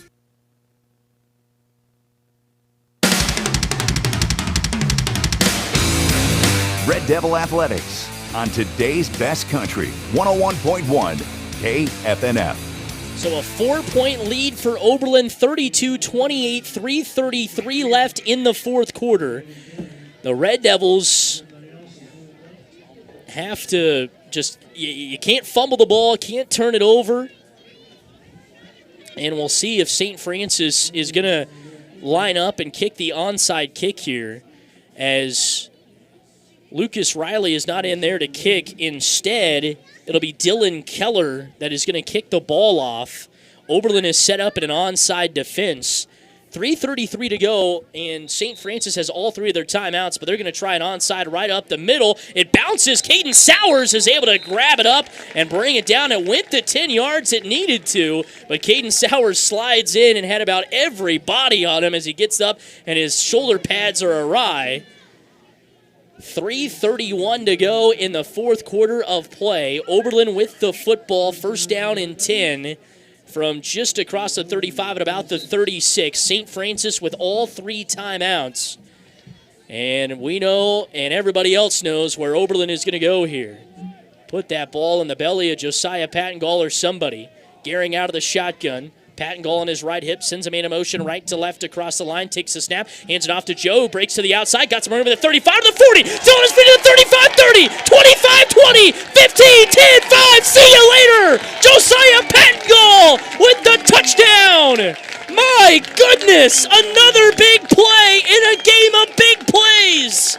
3:22 left in the fourth, and Oberlin is back in front by 10 again. Oh my Lanta!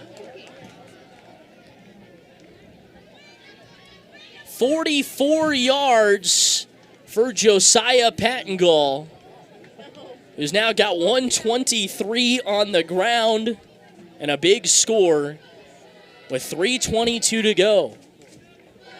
Oberlin trying to go for the two-point conversion. This is huge here.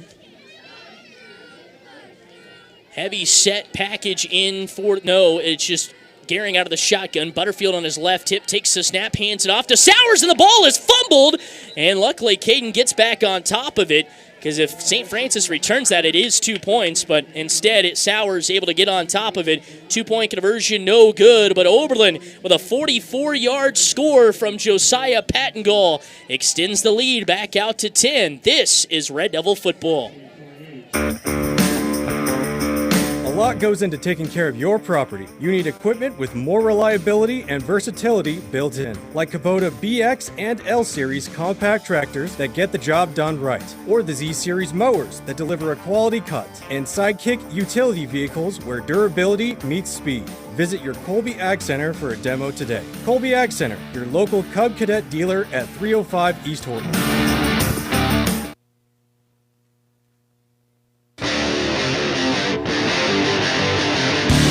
The Red Devils play here on today's best country, 101.1 KFNF. 38-28, Red Devils in front, a 44-yard score from Josiah Pattengall, as we've had 4 scores in the fourth quarter, 2 from each team. And Oberlin, who took the short field position off of the onside kick try from St. Francis. A couple of plays later, they're into the end zone for the touchdown. And Oberlin, every time something big happens like that, you're thinking, this game's got to be on ice now. But all 3 timeouts still remain for St. Francis, and they just had a big play for 66 yards. They can do the same thing here a couple of times and maybe walk away with or try to tie the game up. But the Oberlin defense trying to hold strong here. Willoughby has it teed up at the 30, and the run up, and Gage now just sends a squib up the middle, and that's an interesting tactic there, as it'll give St. Francis the short field. They'll have first down and 10 from the 38-yard line of their own. That's certainly an interesting tactic there. Maybe Oberlin didn't want to allow a big play like a run back for a touchdown that wouldn't take much time off the scoreboard. But Oberlin's defense has to come up again in the clutch here. 38-28, Red Devils by 10. Riley out of the pistol, McAtee behind him, receiver out to either side. Riley takes a snap of the chest, looking to the near side, now back to the far side, throws the goal ball down the far side, it'll be picked off just across the 15-yard line. Being wrapped up and brought down is Gage Willoughby, but a flag comes in, and who is this going to be on for the Red? Who's this going to be on? Gage Willoughby with the interception, technically is second, but this one, the first to count for him. Kyle Breath holding out his hands, pleading to the officials here. And it'll be pass interference on Oberlin. So for the second time today, Gage Willoughby has come up with an interception that has been called off with a pass interference penalty. And that'll move St. Francis deep into Oberlin territory now at the 28-yard line as they run up to the ball. 12th penalty for the Red Devils today for 125 yards unofficially.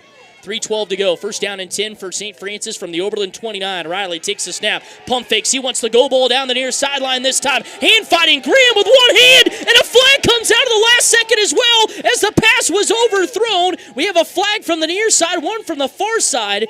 And if anything, that has got to be OPI as Graham went to shove off at the last second. Brady Gearing great in coverage there. And this one, I think, is going to go against St. Francis, and it is, as Graham had a little late pass or just a little late push off of Brady. He went for the one-handed grab and mark him back 15, back to where they were to start this drive. So they trade pass interference penalties. That is the 9th penalty for St. Francis for 90 yards. We've had a total of 21 penalties in this game. That's absolutely insane.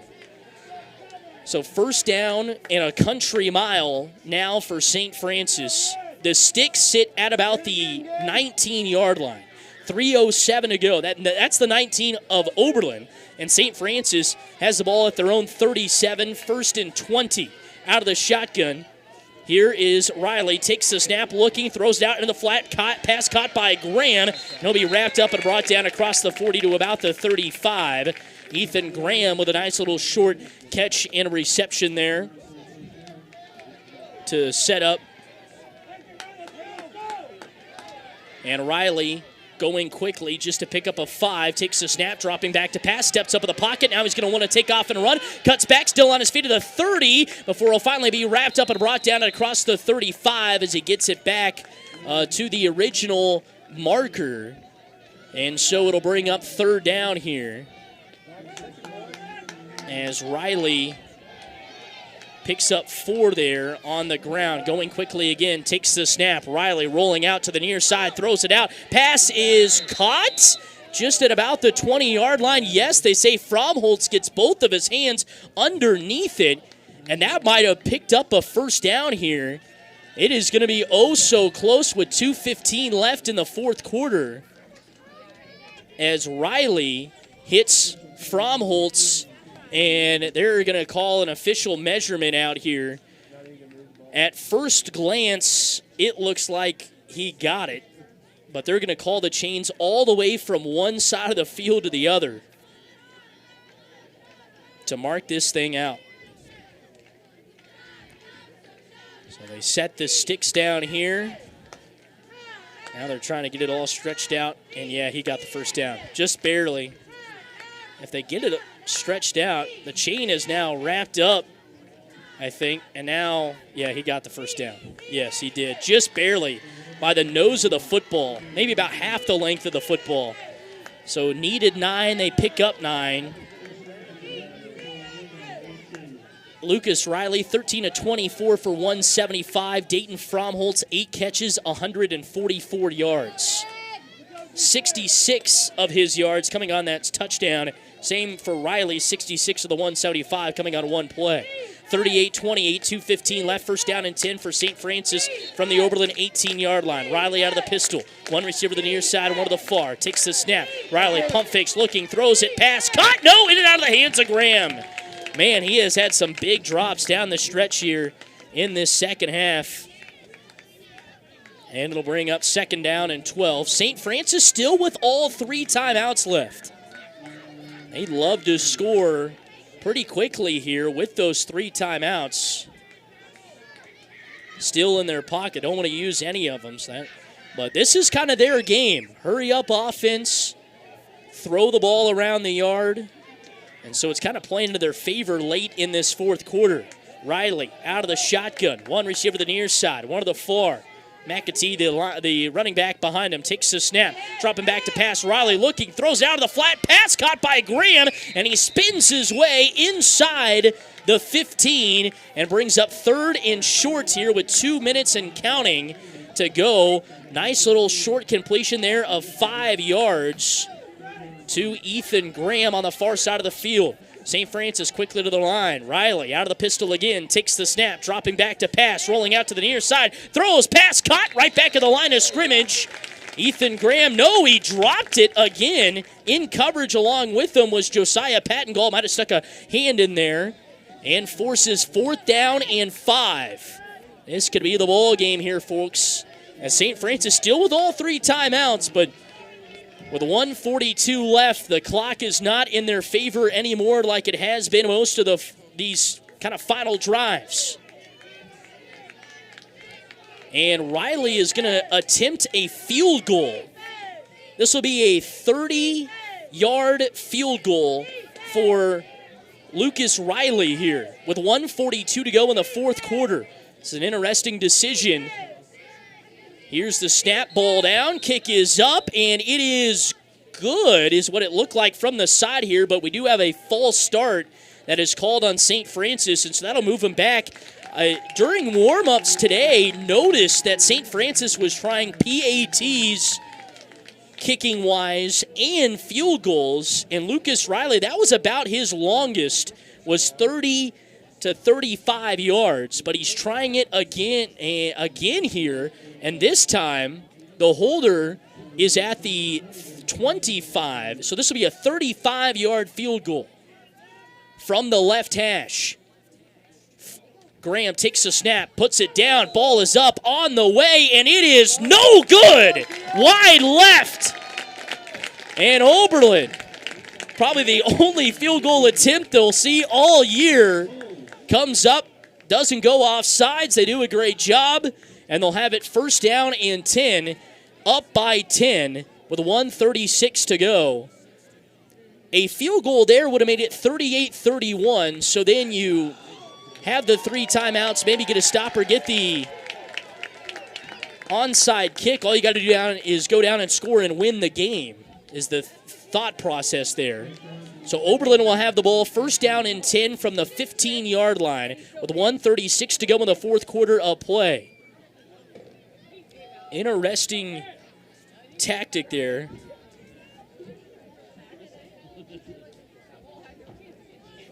With 1:36 to go in the 4th quarter, Lucas Riley missing a 35-yard field goal. And I think we're waiting for a good official ball here. All right, looks like we're ready to go. Brady out of the shotgun. Josiah on his right hip, one receiver to the far side. Sauer split off the line to the right, takes a snap, hands it off to Joe, gets to the outside. He's at the 25 to the 20, and he'll slide down there inbounds. Great job by Josiah as he downs himself, and the clock will stop, though, as St. Francis calls a timeout with 1:29 to go in the 4th quarter of play, and it'll be 2nd down at about 8 out of this timeout. And we will take one with them. Late 4th quarter, 38-28. St. Francis down by 10 to Oberlin here on KFNF. Winter will be coming sooner than you think. It's time to start thinking about warmth and savings. Mid-Plains Energy offers propane delivery to keep your home cozy and your wallet happy. Sign up now to lock in the best rates. The earlier you join, the more you save. Serving Northwest Kansas and Southwest Nebraska, Mid-Plains Energy ensures reliable service and peace of mind. Mid-Plains Energy, your trusted partner for a warm winter. Call 785-678-2315 to learn more.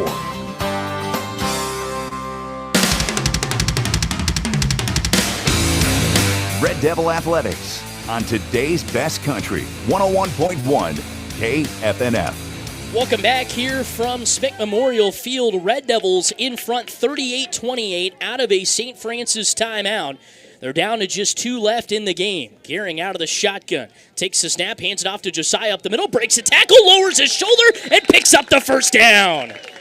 Josiah Pattengall takes it from the 22 out across the 25 to about the 27. Pickup of 5 on 2nd down for Josiah there. And a huge pickup, that is for sure, as Josiah moves the sticks. And with 1:22 to go, St. Francis thought they called a timeout, but I don't think they did. And Oberlin thought they did too as they run back out onto the field. And St. Francis might be admitting it here as Gehring will go out of the shotgun. He's got Josiah on his hip again, takes the snap, hands it off. Josiah lowered his shoulder, gets out across the 30 to about the 32 with a minute to go. Now St. Francis will call a timeout. as it'll force second down and about 5. Yeah. 2nd and 5 now for Oberlin. Timeout called by St. Francis, and we will keep it right here. I'd like to thank some more of our sponsors today: Aqua Shield Roofing, Colby Ag Center, Creative Collision, Colligan of Oberlin, Decatur Co-op, Decatur County Beef, Decatur Health, Farm Credit of Western Kansas, FNB Bank of Oberlin, Frederickson Insurance Agency, Kitchen Solvers of McCook, Next Tech, Nutrient Ag Solutions of Oberlin, Ray's Grocery, The Bank in downtown Oberlin, United Northwest Federal Credit Union, Ward Drug Store, Prairie Dog Creek Cattle Company, and Western Plains Energy. Big thank you to all of them for supporting Oberlin Red Devil football. It's been a long one tonight. Kickoff at 7. It's now 9:47 local time, almost a 2-hour, 3-hour game. You don't see that too much often anymore, that's for sure. 1 minute to go, 60 seconds left in the fourth quarter. St. Francis down to just one singular timeout left. Oberlin has it. 2nd and 5, a first down would win the game. Brady out of the shotgun. Josiah Pattengall on his right hip takes a snap, and he fumbled the snap. It's on the ground, and oh my goodness, Oberlin is going to pick it up. Oh my Lord. So timeout on the field taken obviously by St. Francis. The ball went through Brady's hands. He went to pick it up, and St. Francis at one point was on top of it, but it squirmed out of their hands. And so it'll force 3rd down and super long for Oberlin with 54.4 seconds to go. And this is going to be interesting what Blake Gehring wants to do here. I mean, St. Francis is out of timeouts. So a knee would take you down for a while, and then you could call a timeout and punt the ball the other way and just hope your punt defense would be good. I don't know if that's what they're wanting to do, or you could just take the ball and hand it off to Joe and say, make a play and try to take off as much time as you can. But that is not something that you can have happen there. Have the snap go through your hands. Loss of 13 on the play there.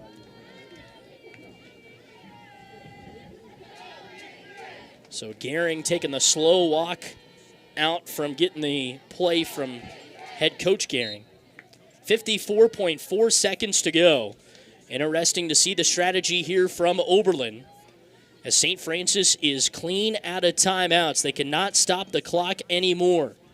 Under center is Brady, and he will take it, hand it off to Josiah, who tries to get to the outside. He's still on his feet at the 20 before he's wrapped up and brought down right back at the line of scrimmage, maybe a pickup of a half yard. And so now this will bring up 4th down. This is going to be interesting to see here what Oberlin wants to do as the clock continues to tick down. And I don't know if that's going to be enough to get the final play off here. Down to 23 seconds to go. And if you're Oberlin, you take it all the way down and call a timeout. And, yeah, they're going to punt this one away and hope the defense, punt defense, because you're up by 10. So a score cannot win the game for St. Francis. And, yeah, it's going to be an Oberlin winner. And I think the faithful, I'm sure, are going to start to realize that with 4.3 seconds to go, as the punt here can go to McAtee, and he can return it for a touchdown, and 8 points would only make it 38-36, and with 4.3 seconds to go, there would be no time on the clock.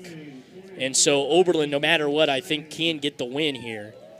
But everybody is holding their breath here at Smick Memorial Field as St. Francis out of timeouts. So like I said, can't stop the clock anymore. And Oberlin just has to punt this one away, but a block punt for a touchdown, I don't know, it's only 4 seconds. There was 10, could maybe be a different situation, but there's 4 seconds. So all Oberlin has to do is get this way, or if I'm Gage Willoughby, just run this thing out of the back of the end zone for a safety. Gage takes it, and he will boot it away. It's just a short boot that'll take a bounce right at the 35. It's going to roll. Clock will wind down, and that's it. The Red Devils will get the win 38-28. What a game tonight. And that is a big district win here for the Red Devils. St. Francis gave them everything they could handle, but the Red Devils come up with some big touchdowns down the stretch and get the win by 10, 38-28. It's a joyous homecoming for the Oberlin Red Devils. We'll be back with our post-game show. It's a Red Devil winner, you betcha, 38-28. 1, 2, what do I do? 3, 4, dent in my door. 5, 6, get them fixed. 7, 8, make them straight. 9, 10, paint it again. Got a dent, scratch, or crunch? Don't stress it. Bring it to Creative Collision, where they make child's play out of bodywork. Stop in on North Highway 83 in Oberlin, Kansas, or call 785-470-2130.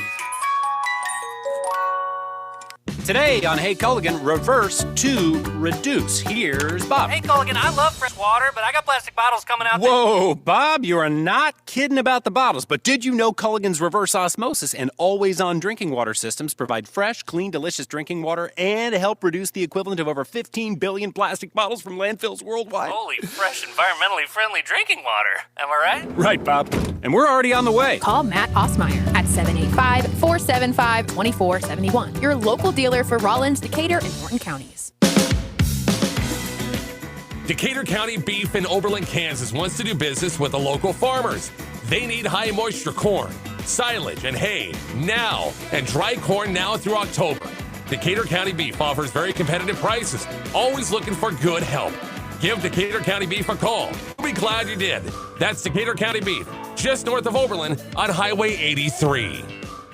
Chronic pain is a common condition with many possible treatment options that may include joint injections, nerve blocks, physical therapy, or radiofrequency ablation, depending on a provider's recommendation. Decatur Health shares this information to support community health education and awareness. By working together with specialists and primary care providers, Decatur Health helps patients and families understand available approaches to chronic pain. Learn more about chronic pain options at decaturhealth.org.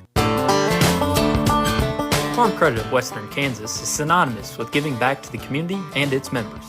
Whether it's attending events such as wheat plot tours, serving on various boards and committees, volunteering at local county fairs, or delivering $5.5 million in cash patronage checks, Farm Credit of Western Kansas is community driven.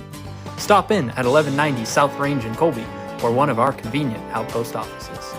Farm Credit of Western Kansas, financing ag for generations.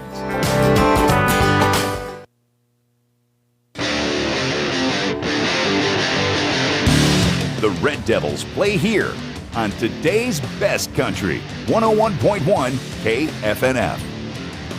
So it's an Oberlin winner here tonight from Smick Memorial Field, and that will cap off a great homecoming week in Oberlin. Always nice to win on homecoming, and the Oberlin Red Devils get it done 38-28 here tonight over the St. Francis Indians. Red Devils now improved to 3-1 on the year, and most importantly, 1-0 in district play. Cannot stress enough how big that win in district play is for the Red Devils in a district that is open. It could be anybody's district, so Oberlin with a big district win and now improved to 3-1. That is back-to-back seasons that the Red Devils have been 3-1, and we'll certainly look to add on to that. But they got a big game coming up next week on the road in Hoxie as the Red Devils get the job done 38-28. Let's take you through your scoring summary here tonight. St. Francis got things started scoring-wise in the first quarter with 5:53 to go when Lucas Riley would hit Wyatt Kleinsman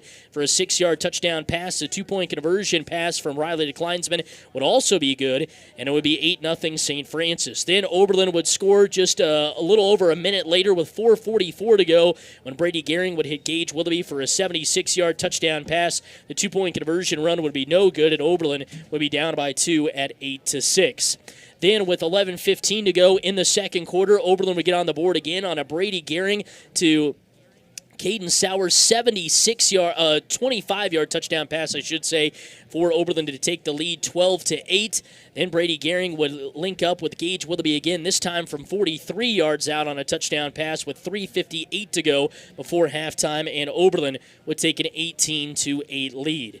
Then with 9:48 to go in the third quarter of play, Oberlin would get a 70-yard touchdown run from Brady Gehring. The 2-point conversion run from Josiah Pattengall to Gage Willoughby would be pure, and it'd be 26-8 Oberlin. But from there, St. Francis would put up 14 unanswered points, starting with 2:15 to go in the third quarter when Lucas Riley would run it in from 11 yards out. The 2-point conversion run would be no good, and it would be 26-14. Then with 11:07 to go in the fourth quarter of play, Lucas Riley would hit Dalton Fromholtz for a 30-yard touchdown pass. 2-point conversion pass from Riley to Graham would be good, and Oberlin and St. Francis, I should say, would make their way back into the game and find themselves just down 8 at 26-22. Then with 4:17 to go in the fourth quarter of play, Caden Sowers would get a 33-yard touchdown run. The 2-point conversion run no good, and Oberlin would lead by 10 again at 32-22. But St. Francis would come right back with 3:33 to go on a Lucas Riley 1-yard touchdown run set up by a 66-yard pass play from Riley to Fromholtz to make it 32-28. And then in the fourth quarter of play with 3:22 to go, Josiah Pattengall would run it in from 44 yards out. The 2-point conversion run would be no good, and Oberlin would seal the victory 38-28 with a little help from their defense down the stretch as well. So once again, the Red Devils improved to 3-1 and 1-0 in district play with the big win tonight over the rival St. Francis and cap off a great homecoming week with the win. We'll take one more break, come back with individual numbers, start wrapping things up here from Smith Memorial Field. Banking should be simple and convenient. With FNB Bank, it is. Whether online, by phone, or with a debit card, accessing your money has never been easier. Imagine managing your finances from the comfort of your home or on the go with just a few taps. FNB Bank in Oberlin, Kansas makes it all possible, ensuring you have control of your banking 24/7. Experience the convenience of modern banking with FNB Bank. Visit fnbbank.com today. Insurance, it seems like you can never have enough, and when it comes to peace of mind, it's good to have the right insurance in place. Frederickson Insurance Agency in Oberlin can help you do just that. Frederickson's can help with supplemental insurance for your home, farm, business, auto, and yes, even your crop. Frederickson's will help you find the best plan from the best companies. Insurance, get the best from Frederickson Insurance Agency next to the Landmark in downtown Oberlin, 785-475-3883.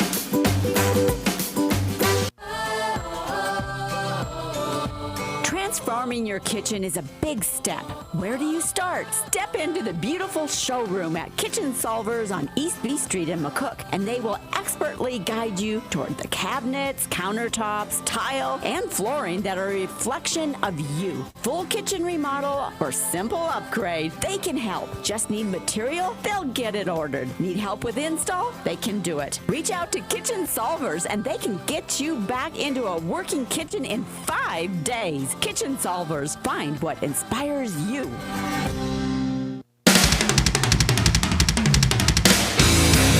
Red Devil Athletics on today's best country, 101.1 KFNF. Wrapping up an Oberlin winner tonight from Smith Memorial Field, 38-28. The Red Devils take down rivals St. Francis to improve to 3-1 and 1-0 in district play. Red Devils in the driver's seat in the district, starting out 1-0, and kind of have to wait to see how everything else turned out around the district. I think I saw Hoxie did end up winning over Stockton, so the Rawlins County Hill City game, the one to kind of watch out for as two great teams there battling it out. Let's take you through our final numbers on the night for St. Francis. Lane Todd finishes with 9 carries for a total of 7 yards. Lucas Riley, 11 carries for 45 yards.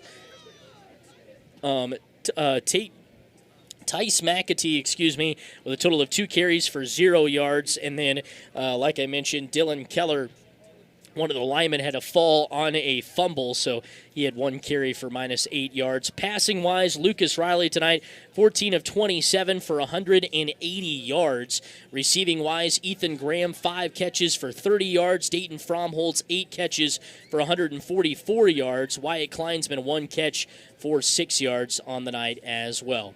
For the Red Devils individually, Josiah Pattengall, 25 carries, 140 yards on the night. Brady Gehring, 7 carries for -22 yards. Caden Sowers, 8 carries for 54 yards. Brady Gehring, passing-wise, 4 of 9 for 181 and an interception.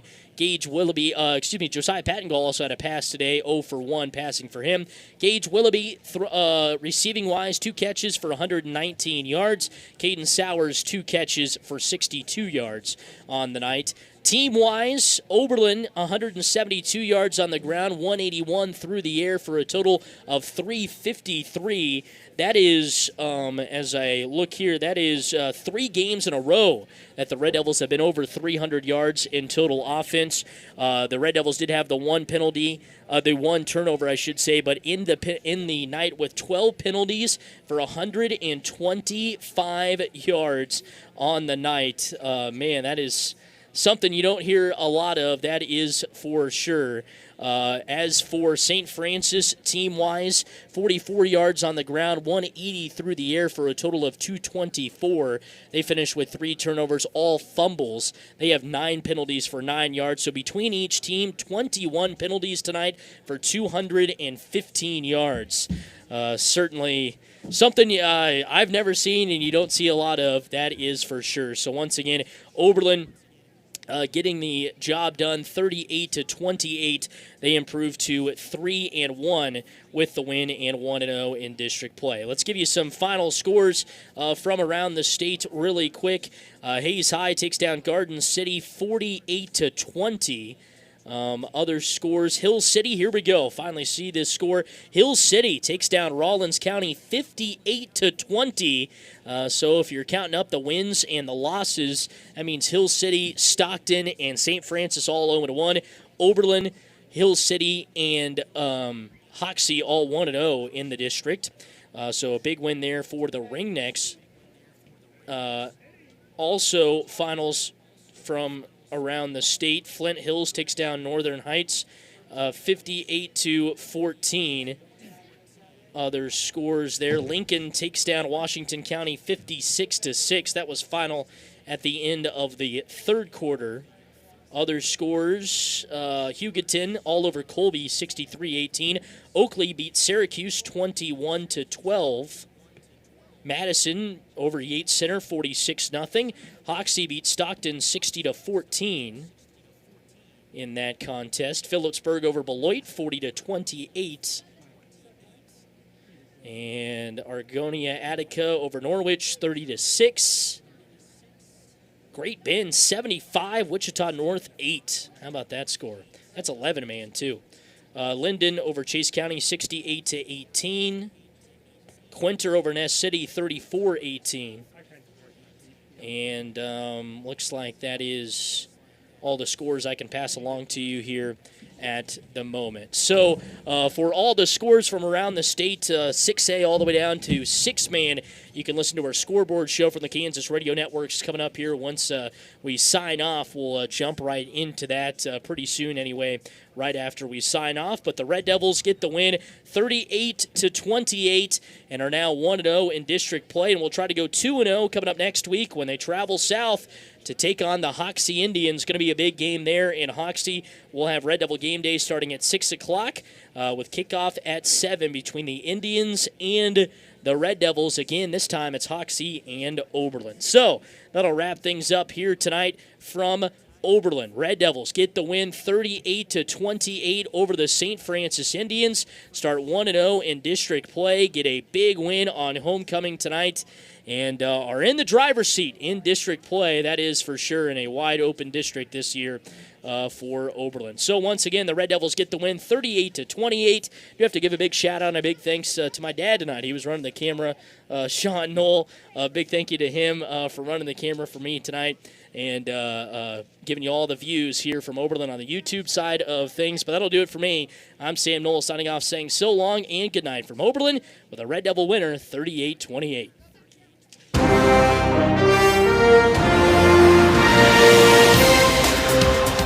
The following has been a presentation of Oberlin Red Devil Athletics on 101.1 KFNF, today's best country. To listen back and watch tonight's game, visit our website and click on the Sports tab. Then, KFNF live video streams. For an upcoming broadcast schedule, visit our website, highplainsradio.net, and click on the Media tab. Then, Sports Broadcast Schedule. From Colby, Kansas to Cambridge, Nebraska, we play today's best country. 101.1 KFNF, Oberlin, McCook. Today's best country. 101.1 KFNF.